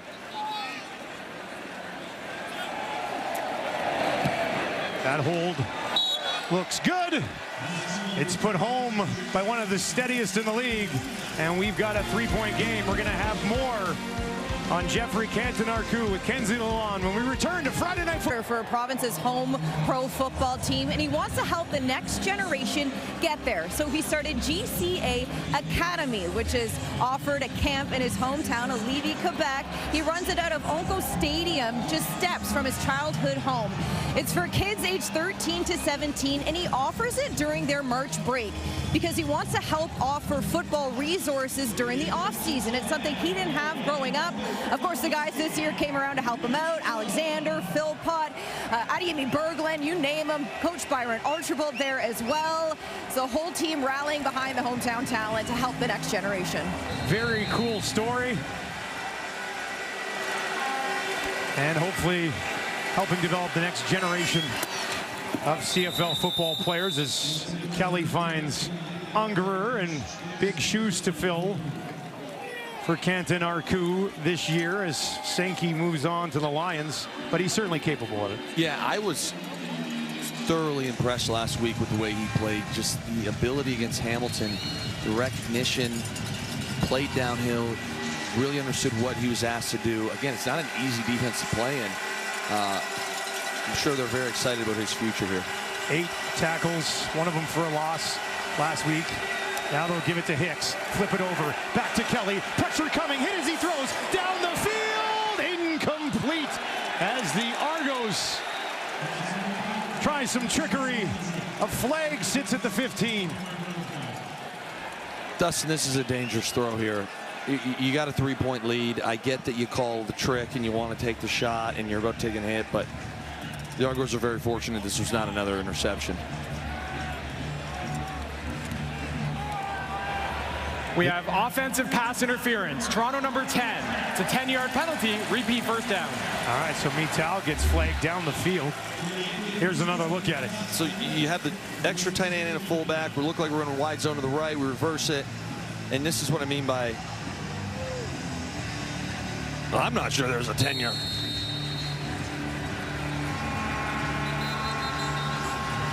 I got no comment. I got no comment. I would just say, I don't know. I mean, it can't be pass interference if the ball's already gone and landed in behind. Yeah. Right? I wouldn't think. I don't think it was a That's why we're in the booth and we're not officials. Bingo. They got a tough job. They're doing a great job here now. I would say, yeah, it's been a very well officiated game. I would say, like that throw from Kelly you were talking about, the only people who would have had a play on it were Montreal defenders. Bingo. Right? Bingo. And there's obviously a ton of time left in this game, but a big turnover could completely flip this game upside down. 1st and 20. The crowd here getting behind this Montreal defense. Kelly hit as he throws again, but he dumps it off. Isaiah Smith's got it. And he breaks a couple of tackles, and here goes Smith on the far side. Gets to the 30, and that is where he will step out. Isaiah Smith, 11th overall pick, gets a touch and makes the most of it, 35 yards. Yeah, this is pretty cool. You're going to see Chad look left first. He's going to fake a bubble screen, come back to the screen to the receiver. It's a great job. You see offensive linemen down the field. I believe that was Nicastro. You break a tackle, Smith. It's a big play right there on 1st and 20. Kelly is taking a bit of a beating so far on this drive, so he'll hand it off. And Hicks running in to Robert Kennedy, driven back, but still 7 yards on that 1st down carry. And again, I know it's a 7-yard rush, okay, but I just want to show you a guy here, okay, and it's me talk, okay. This is a receiver. He's got a touchdown. We roll this. We're inserting, getting our gap. We shove our DB to the ground, and we cut right off that, and then we still keep working. These hidden yards add up in tight games like this. And we do have a tight one on our hands. 2nd and 3. Kelly feeling the heat on the run to his right. Where's he going to go? And he has to throw that one out of bounds to Coxie. Coxie, quiet game so far. So, Dustin, here we go. You've missed 2 field goals thus far. How comfortable you are doing it again here? Do we roll the field goal team out? Or do we go for this? Well, we will find out. 3 quarters in the books. An excellent 4th quarter. Locked and loaded. Don't go anywhere. Friday Night Football in Montreal.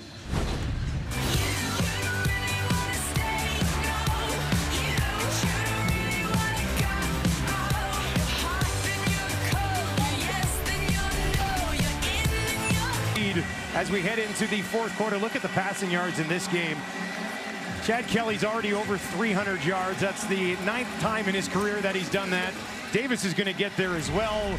And, I mean, it's probably going to come down to which one of those two guys makes a spectacular play or not in the fourth quarter. Yes, and right now, it was kind of fun. You get into this intensity, even though it's so early in the season, just being in this building. When you have quarterbacks like these two guys that are playing as well as they are, I got a feeling we're in for some fireworks here heading into the fourth. In an excellent game thus far, it'll be a 31-yard field goal attempt for Haralahu, who's missed twice already tonight. Surely he's got to make this. And he just knocks that one home, and the lead is once again 6. Doesn't look overly confident, does he? This is where, you know, you had the laces out issue earlier. You missed another one earlier before that. Just kind of not the night.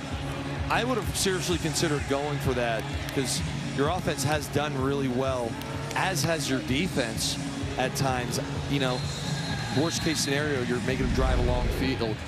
And 6 points right now to an Alouettes offense. Obviously, you're not feeling super comfy with that. Montreal was down 24-10 versus Hamilton and found a way to win last week. Down 6 now here early in the fourth quarter. They'll toss it out to Tice. How much does it help early in the season? You've already had a comeback victory just last week to get things started. Like, I feel like it's in the Alouettes' DNA and has been for the last little while. You said it, Dustin. It almost feels eerily similar right now, where, you know, it hasn't been a super smooth game for them, but they've hung around, and all it's going to take is one play. 2nd and 5 after Tice got half of what they needed. Now they'll sling it out. Dubois got it, and the big fella pushes it ahead over midfield, and the Alouettes start marching here in the fourth quarter. 12 yards for Dubois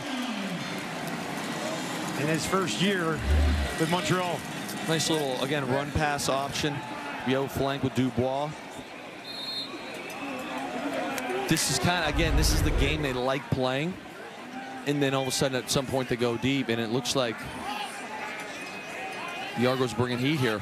Work from the 53. Toronto sends the house near side. Stearns took a peek over his shoulder, and Benji Franklin, who's had a good game, is there to wrap him up.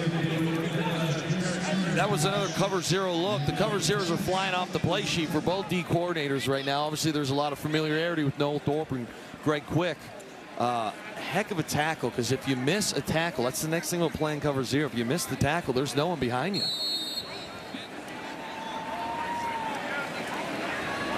It's Greg Quick. Greg Quick, who was with the Alouettes, elevated role, DC, with the Argos. Trying to find a way to put an end to this drive. 2nd and 6 from the 49. Alexander. Oh, he's got a ton of time. Bouncing around, can't find anybody. Now some pressure. Gets it away. He gunned that thing in there, and Stearns hung on. First down, Montreal. This is what I love seeing this from Stearns. He took the big hit earlier. This looks like he's going to be another big hit. Now he gets protected because the throw's lower. Look at Davis go through the progression. Nothing there, nothing there. We got to make something off schedule. Unbelievable play. And he takes I wouldn't say a massive hit, but he's upset about it. But Stearns with a diving catch. Look at this thing. And again, no fear, because if that ball's a little higher, he's eating another hit. Dustin, you love to see it. You love to see if you're in that wide receiver room. 7 receptions on 76 yards for Stearns. Davis over the middle, lays it out there, and once again it's Stearns. Oh, have yourself a day, Jarrett Stearns. And here it is again. You bring an extra lineman in, you sell the run, and you got no safety help over the top. You see how it's all man coverage. There's nothing in the middle of the field. It's so tough as a DB to defend anywhere, let alone a league that allows the waggle. Every week I turn the film on and watch the CFL, I scratch my head thinking, why do we run so much cover 0? It's so tough on the back end if you don't hit a home run by making a man miss up front. Davis Alexander now at 347 passing yards with just over 11 to play. Gonna look for some more. Dumps it off to Stearns, cuts it back, lunging ahead, and he'll come up just short, trying to let Stearns finish what he started, are the Alouettes. There's another star being born right now on the Alouettes offense, and it's Stearns. Okay, you mentioned very similar to Snead. Here goes again, kind of, it's a design play action into the flat, but the reason that sells is because he's been blocking in the run game a lot. 4th consecutive catch for Stearns. And I believe Crum has come into the game to try to finish this drive for the Alouettes. Just outside the 1 for Dustin Crum. Keeping it the whole way, trying to push it ahead. Did he get there? Touchdown, Montreal!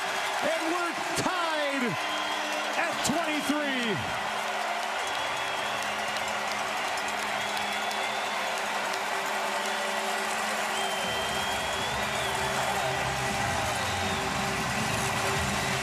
This crowd just woke up. It's no secret, I don't think they love Toronto or the Argonauts. This is what Crum was brought here to do. Yeah. 11 touchdowns last year on the ground for Crum, fighting for every inch. I'll tell you what's going through his head there late. Is they always say don't reach the ball because that's when it gets punched out. And he's like, I think I can do it. But you kind of have that's like angel and devil on your shoulder, like, pretty sure I can get this. Do it. Push the ball out. Look there. Montreal for the lead. Maltos Diaz. I'm sure the Argos got an answer ready for us. Maltos Diaz knocks that one through. And it is a 7-play, 70-yard drive. Most of it in the hands of Jarrett Stearns. But it's finished by the newcomer to the Alouettes, Dustin Crum. In Montreal with an unbelievable touchdown drive here. It starts with Dubois, a little RPO action. We get out flank, nice gain, and then comes the Jarrett Stearns show. Okay, this was cover 0. We ran a little speed out, boom, we get some yards. It was again cover 0. We just slipped right inside this time. Great catch there. We got to get to the ground to get it done. We go right back. Okay, we're just feeding the beast at this point. And then we bring in Crum, who I like to call Mr. Crum back. Little second effort, reach the ball out, touchdown, and you're up 1 point. We got a 1-point game, just over 10 to go. Here's Janarian Grant. Had a big return earlier in this one. This one will get back just shy of the 30. And now we turn things back over to Mr. Chad Kelly. And what has he got in store for us? He's at 329 yards, 2 touchdowns, and a pick. He's 18 of 30.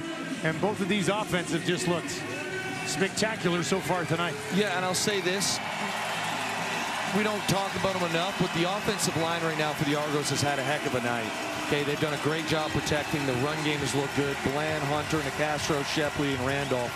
All 5 of those guys up front. This is a new look offensive line, and it certainly looks good tonight. Road teams 4-0 to start the CFL schedule. Argos hoping to keep that trend alive. They'll hand it off to Hicks, and he's stopped after a short gain. Here he is, Dakota Shepley, Holy Names High School, Windsor, Ontario, UBC product. Yep. Look at this journey. I was with him in Seattle for a very brief moment in 2021. I've obviously known him. He's a bit younger than me, but I've known of him for a long time and known him personally. I'll say this, for his size, he's extremely athletic and a great bender. I know it's a bit of a weird word to use, but at that size and strength, the ability to bend is such a big ordeal. And obviously, going to pay dividends this year. 6'4", 306 pounds, protecting Kelly. Kelly will get it away, sliding underneath it. Common is able to come up with his 2nd catch of the game, and that's a first down, goes for 15. Yeah, this is cover 1, and again, it's a great pickup here by the offensive line. Okay, here he goes. Boom. Yep. Okay. Not the perfect rep, but Kelly gets it off there, so Shepley goes, bam. Or eyes are a little off. He's a little upset there because he thinks he's sliding right. But Kelly obviously manipulates the pocket, gets the ball out, and he threw it low on purpose there. Really nice throw. 1st and 10 from the 46. Kelly gets it away. He was pressured as he threw it, and it falls incomplete, looking in the direction of Mackay Polk. Kelly is upset. Him and Polk just have not been on the same page tonight. I'm not exactly sure what's going on. You can see how, and right away, he's hoping he's doing something a little different. He's going to a silent, hey, you should be doing again. I can't read lips. It's one skill I don't have, but one of many, I should say. He's not very thrilled with his receiver right there. So it's a 2nd and 10.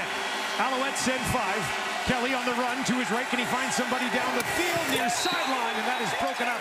Was looking for Polk. Covered well by Lorenzo Burns.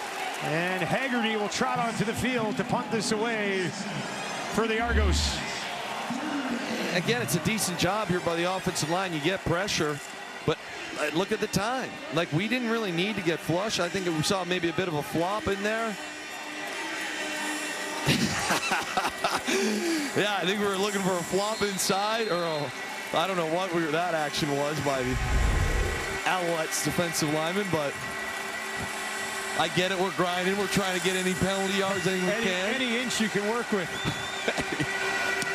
That one is kicked into the night sky. Brooks takes it just inside the 25. He's got nowhere to go. Down the field, a Darius Pickett making an impact on special teams. Would go on to win it all. And that'll be their first game since becoming champions. That'll be a real fun game to watch. Two great teams there. We got a good one here tonight as well on Friday Night Football. Montreal has the ball, just over 7 to go. They lead by 1. They'll give it to Tice. And eventually the Argos will stop him in his tracks. Ojo, among others, in on the tackle for that Toronto defense. I'll tell you, I was a bit worried. There's not a ton of experience on this Argos defensive line coming into this game. And they certainly have quieted me because they're grinding in there. Those 4 guys, they may be a bit young. Might be maybe not the most proven defensive line, but they have played their tails off tonight and have really played against a physical front as well. They've got 3 down linemen. They'll send 4. Alexander, deep drop, now rolling out to his right. Can't find anybody just yet. Now he'll gun it in there. Tight end, what a throw! Oh my goodness! It's Sneed on the receiving end of another dart from Davis. I know I keep singing this guy's praises. I've never met the guy. But just watch this entire play in the effort, the attitude. Boom. So we come in, we pick up a chip, a blitz, whatever you want to call, and now we keep working, we keep working, we keep working, we keep working, and then we make that catch with no window and move the chains. And again, that's not, I believe it was Goss, like that's not a small individual we're chipping. We just eat that on the chin for the boys and just find a way to get it to move the chains. Well, and Davis to extend that play, and now he's going to look way down the field, wide open, oh, almost had him through the hands of Sneed. Would have been 6 for sure. They were that close to opening up this lead. I jinxed them. I jinxed them. So this is a misdirection. So basically it looks like we're going to boot left and we pull up as you see and we throw back, which causes the defenders to flow left with the boot. You see Sneed here. He's going to kind of chill. Boom. Now we're going. That's another one. I mean, he's had a tremendous game. There's been 2 glaring moments that he'd like back right now. This one in the ball in the end zone earlier. Plays he usually makes. Targeted 10 times, just 4 catches for 54 yards, doing a lot of other things. Argos just 3 D linemen here. They'll go right over the middle. Heavy hit on Sneed, stays on his feet and pushes it ahead. They'll be just short of a first down, somewhere between 1 and 2 yards.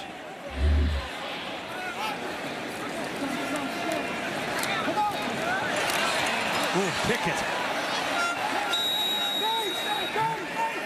Gave him a pretty good pop. Yeah, he did. It was a nice, we call that a jerk route, kind of comes up. You can break in or out there. I mean, you look at this chains right now. I get you're up 1. I thought we might have some aggressiveness coming. Well, you got Crum, too, who's a really good short yardage quarterback. They'll kick it away, though, to Grant. You know he's dangerous.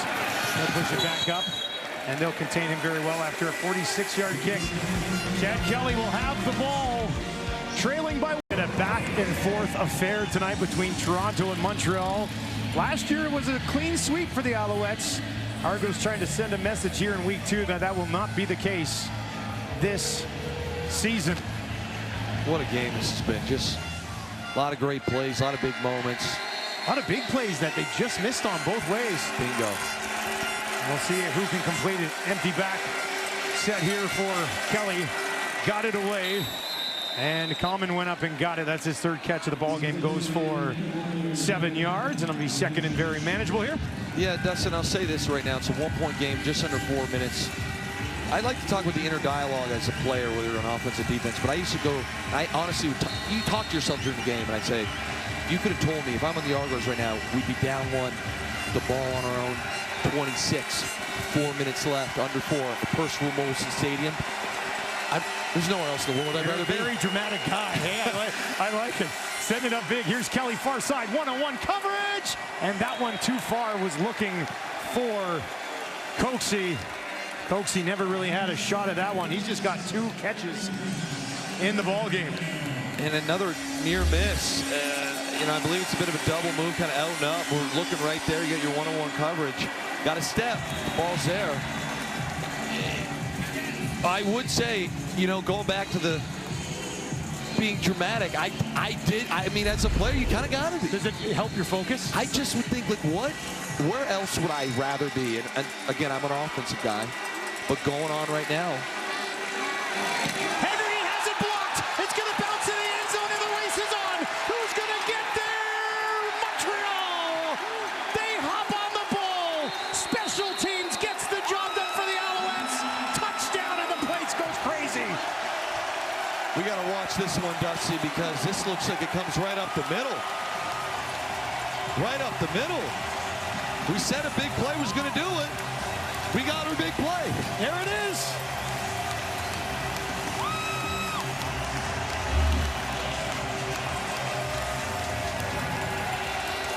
So first off, I want to talk the technique of blocking. A lot of times you want to shoot your arms high when you're blocking a punt. You want to take it right off the foot. That's what they teach. And it's like unbelievable block, because sometimes when you're free like that, you get excited, put your hands up. This isn't a field goal. They drive the punts. Take the ball off the foot is the coaching point. Clearly that's been coached. The Argos right now, special teams wise, you missed 2 field goals and now you give them 7 points. You did have the big return, but this is going to haunt you. Listen to the crowd here in Montreal. Maltos Diaz for an 8-point lead. That is up. Oh! And he misses it. Wide right. And the lead remains 7. Haggerty blocked by Alway. And they recover for the major in Montreal. Yeah, here he is right here. You see him, and I'll be honest, she knifes in here, and then we get a twist action, and we've got 1, 2, 3, 4 guys to pick up this 4 guys to the left, and we simply don't do it. We kind of abandon here, some sort of miscommunication. You see the twist action happen, and it's called getting skinny for Alway. That's what they say, knife in there and get skinny. It's a great block, way to take it off the feet, but this should have been protected. It's not that complex of a rush, kind of a, let's call it day 3, day 4 scout team look, and we just kind of caught sleeping, and it's a massive, massive miss. Grant takes it on the one hop at the 5. Right up the middle, and he's going to be wrapped up at the 30, and what a game it has been. Let's go to Wilson's game ball. Oh. What do you got tonight? Well, there's been a lot of people that could potentially get it, but I'll be honest, as much as there's been a few misses, I'm going to both QBs. Like, these guys have battled. It's been grit. The yardage is crazy. There has only been 1 interception. Davis Alexander right now is sitting at 385 yards and a tutty, and he's making plays off schedule, on schedule. And Chad Kelly, in the same breath, is sitting at 351 yards, 2 TDs, and climbing, as we see right here. Here's Kelly, far side, looking for Polk. Watched by Sutton, and it's incomplete. You know, just based off the 2 or 3 deep shots that were so close, these guys were bordering on 500-yard games with some of the air yards that they were throwing up there. They really were. Here's another one there. It's kind of a roll action. We got a guy on the flat, but I like the leverage on the corner. We got to put that ball kind of right onto the sideline. I do think these things will come as the season progresses for Chad Kelly and the Argos. New coaching staff for the most part. Quarterback that hadn't played in almost 600 days. And they need to find 7 here in Montreal. Kelly over the middle, and that is broken up. Burns was all over Coxie, and he couldn't hang on, and now the Argos will kick it away with 2.5 to play. They brought a ton of heat, and again, it's picked up well. Just whether it's the concept, not really the throw you want there on 2nd and 10. Going back to the inner dialogue, though, Dusty, I love talking inner dialogue. There's nothing better. I'm telling you, there's nothing better on planet Earth as an offensive guy. Getting the ball back, being up late in the game, and trying to end the game on offense. Go seal it away on offense. It's the greatest feeling you can get. Here's Brooks. He's got a little bit of room. Far side, pushing ahead. The ball's out, and the Argos have it. What is happening? Slook is able to come up with it, and Toronto takes over right at midfield. What a turn of events. This is the Bruce Lee 6-inch punch. That's what we used to call it. The Bruce Lee 6-inch punch. Peanut Tillman, the NFL, made it popular. We said it came from Bruce Lee. Watch this here. Okay, here we go. Ball's out. Looks like it's going to be a big play. Little just 6-inch punch, right? Boom, got him. You see it. Okay, and again, we used to play these things in our team meetings of Bruce Lee breaking boards. Okay, that's the kind of force one. Bing, got him. Oh my goodness, I love that. It's the little things, and this game just flipped back on its head. Owen Goss doing his best Bruce Lee impression. We used to watch the Bruce Lee videos, Dustin. I'm not kidding. Sounds like a great practice. So Toronto gets it back midfield, of course. 2:18 to go. Kelly bobbles a snap, picks it up, deep drop, still has time. On the run to his right, can he get away? No, they'll take him down. Oh, Mustafa Johnson got him, and he wouldn't let go. Dustin, this was like cue the circus on this bad boy. Not a great snap. We could have caught it. We drop it. And it's just, I mean, this is third grade recess. We're just playing. Coming off the big play, that's a tough pill to swallow to lose 10 yards on a drop snap and a sack. It's loud here. 2nd and 20. Listen to this place. Kelly, pressure, right in his face. Near side, has Ungerer. Ungerer's got midfield. Not much further. Back beyond the original line of scrimmage, 11 yards. And 1:44 on the clock. The crowd will ramp it up again as the offense stays on the field. 3rd and 9. Welcome back to the CFL. This is electric. Chad Kelly. I'm just taking it in right now. This is electric.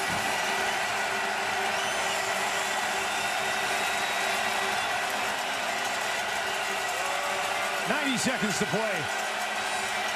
Kelly looks to his left, throws in that direction, almost intercepted. Callis could have ended it right there, but he drops it. Turnover on downs. Montreal will get it back. Either way, they were going to take that ball. And now the Argos got to play some defense in a hurry. The percent chance that this gets completed is very, very thin. Obviously, it's 3rd and 9. Everyone's sitting, we're sitting, and we get under this. So we basically have to. I'm not sure where we can fit that ball in there. That is almost a touchdown the other way if we kind of get a hold of this. And they're very fortunate. Let's put it to you that way. Davis Alexander, couple of turnovers both ways in this game. Start this drive to maybe seal it away. Oh, they're going to go deep right away. One not. It's Philpott. Philpott to the 20. One man to stop him. He'll get to the 10. Breaks the tackle and scores. Touchdown, Montreal. Philpott fabulous again. And the Alouettes seal this thing away.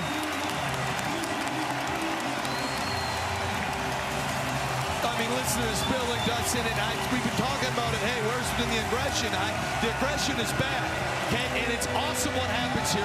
You get an extra lineman in. Everyone thinks you run the ball. Of course, we go cover 0. Once again, no safety help over the top.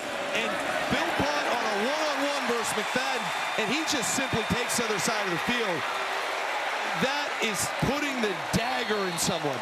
When you're calling a play and you call that, you dial that up in that situation, it says, I'm sending a statement. We're not trying to grind this thing out, we're trying to kill you. Finish it right now. And that's what they did. 56-yard strike to Philpott. Maltos Diaz knocks it home. And Montreal leads 37-23. Davis Alexander, a new career high 441 passing yards to go along with the touchdowns. So here he is right here. You see it with the waggle, which is perfect. Okay, we're just going to let this thing run. He's just a foot race. Boom. Okay, a little step and we get flat. And Davis can throw him as flat as he wants because, again, there's no one else over there. You have the whole field. So as much as you want to dog McFadden, that is a tough place to be put in, especially if you don't get the sack. I just like the brass it takes to make that play call, because if something doesn't go right, you know, or it's an incompletion, the clock stops, you're sitting at 2nd and 10, you're giving Chad Kelly another shot. You trust your guy, you trust your star. Too easy, too easy.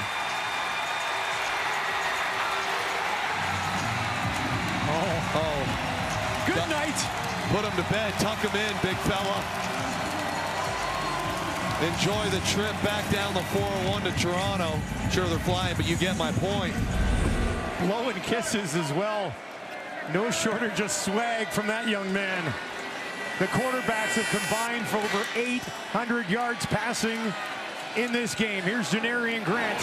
He'll take it out just beyond the 25. By the way, Philpott, 193 yards on 9 catches and 2 touchdowns. That's a pretty solid night, huh? That'll do. I'll take that stat line. Yeah. Number 26 on our TSN top 50. Maybe we had him too low. I think there's an argument for a lot of guys might have been a little low on that list. It's pressure putting that list together, man. I lose sleep over submitting my list. But Snead had a massive week last week, 163. Philpott goes off for 193 this week. Jared Stern's got 114 Jared Stern's been a star tonight. Kelly drops this one off. There's a bright spot for the Argos tonight. There's a few of them, but I think you have to like what you've seen from Sam Hicks so far, especially in the first half. Yeah, and again, when you go and watch this thing, you're playing a team that was in the Grey Cup last year. This is a absolute great, well-formed team, speaking about the Alouettes, and you miss 2 field goals and give up a punt block for 7. 2nd and 5. Into the hands of Common. And that'll be a first down for Toronto. Of course, time certainly not in their favor here. 15 more yards for Chad Kelly. Common's had himself a nice little night tonight. Yeah, for his first game. Yeah. With a group of pretty talented receivers around him. Kelly steps up in the pocket, down the field, and once again into the hands of Common. Emporia State, as you mentioned earlier. I always holds every record at Emporia State. Yeah, I could see that. The way he's playing it, I think that would make sense. That makes sense. He's a pretty good ball player. Chad Kelly needs 1 more yard to go over 400, and we're going to have dueling 400-yard games. Kelly gets it away right into the hands of Polk, and that'll do it. 400 yards passing on both sides of the ball tonight. As Toronto marches down the field late, but down by 14. Yeah. We're back to the cover 0 game there. I don't know if I love the risk, but it's their final timeout. Argos will call the timeout. Chad Kelly, for having not played since November of 24, looks like he's going to pick up where he left off, and where he left off was a pretty good CFL quarterback. Yeah, and when he turns this film on, I think as an offensive unit, they're going to obviously be upset, lost the game, but there is a lot of meat on this bone still.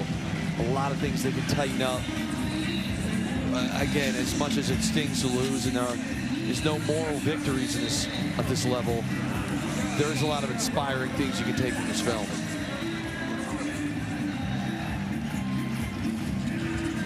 These two teams will not meet again until the final week of the season. So we got to wait the whole year before these two teams go at it once more. That is crazy. Pretty wild. That is kind of crazy. I was just looking at scouts. I was like, well, they don't play again until the final week of the season.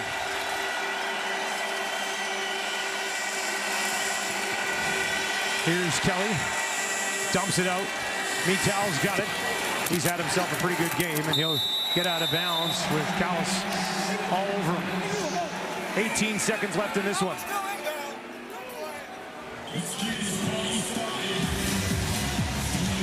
Can't ask for much more than the Argos and Alouettes here.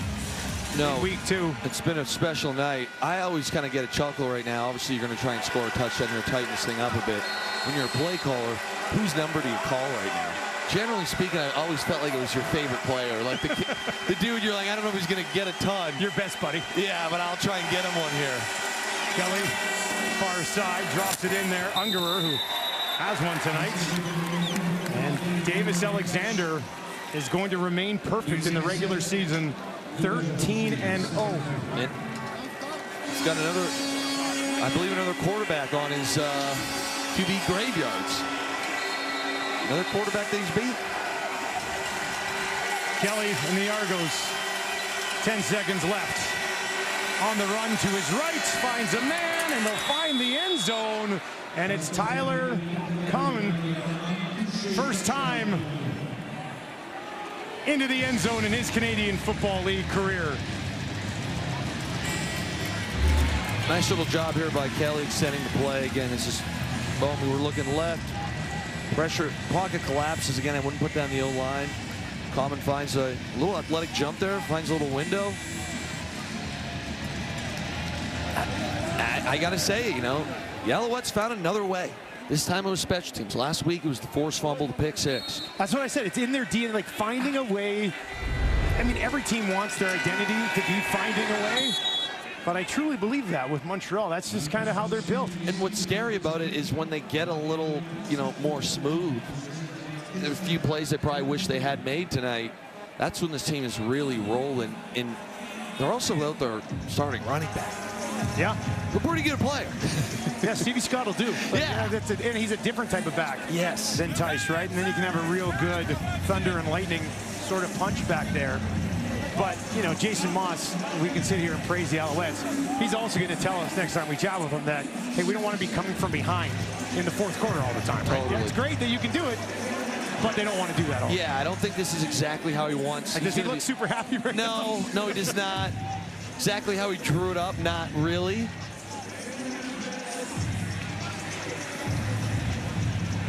Look at him, he's locked in. They're just still competing. 886 passing yards tonight between Kelly, who's got 445. Davis Alexander's at 441. Lived up to the hype. Did this quarterback battle on Friday Night Football. Now, of course, the Argos could complete the onside kick, get it, find some space, and run it back for a touchdown, right, Luke? That could happen. Crazier things have happened on planet Earth. If that happens, you're going to have to slap me to wake me up because I'm going to pass out. Yeah. If that happens. Almost 1,000 yards of total offense in this game. That is hung up there. Onside kick attempt. And that one will be grabbed by the Montreal Alouettes.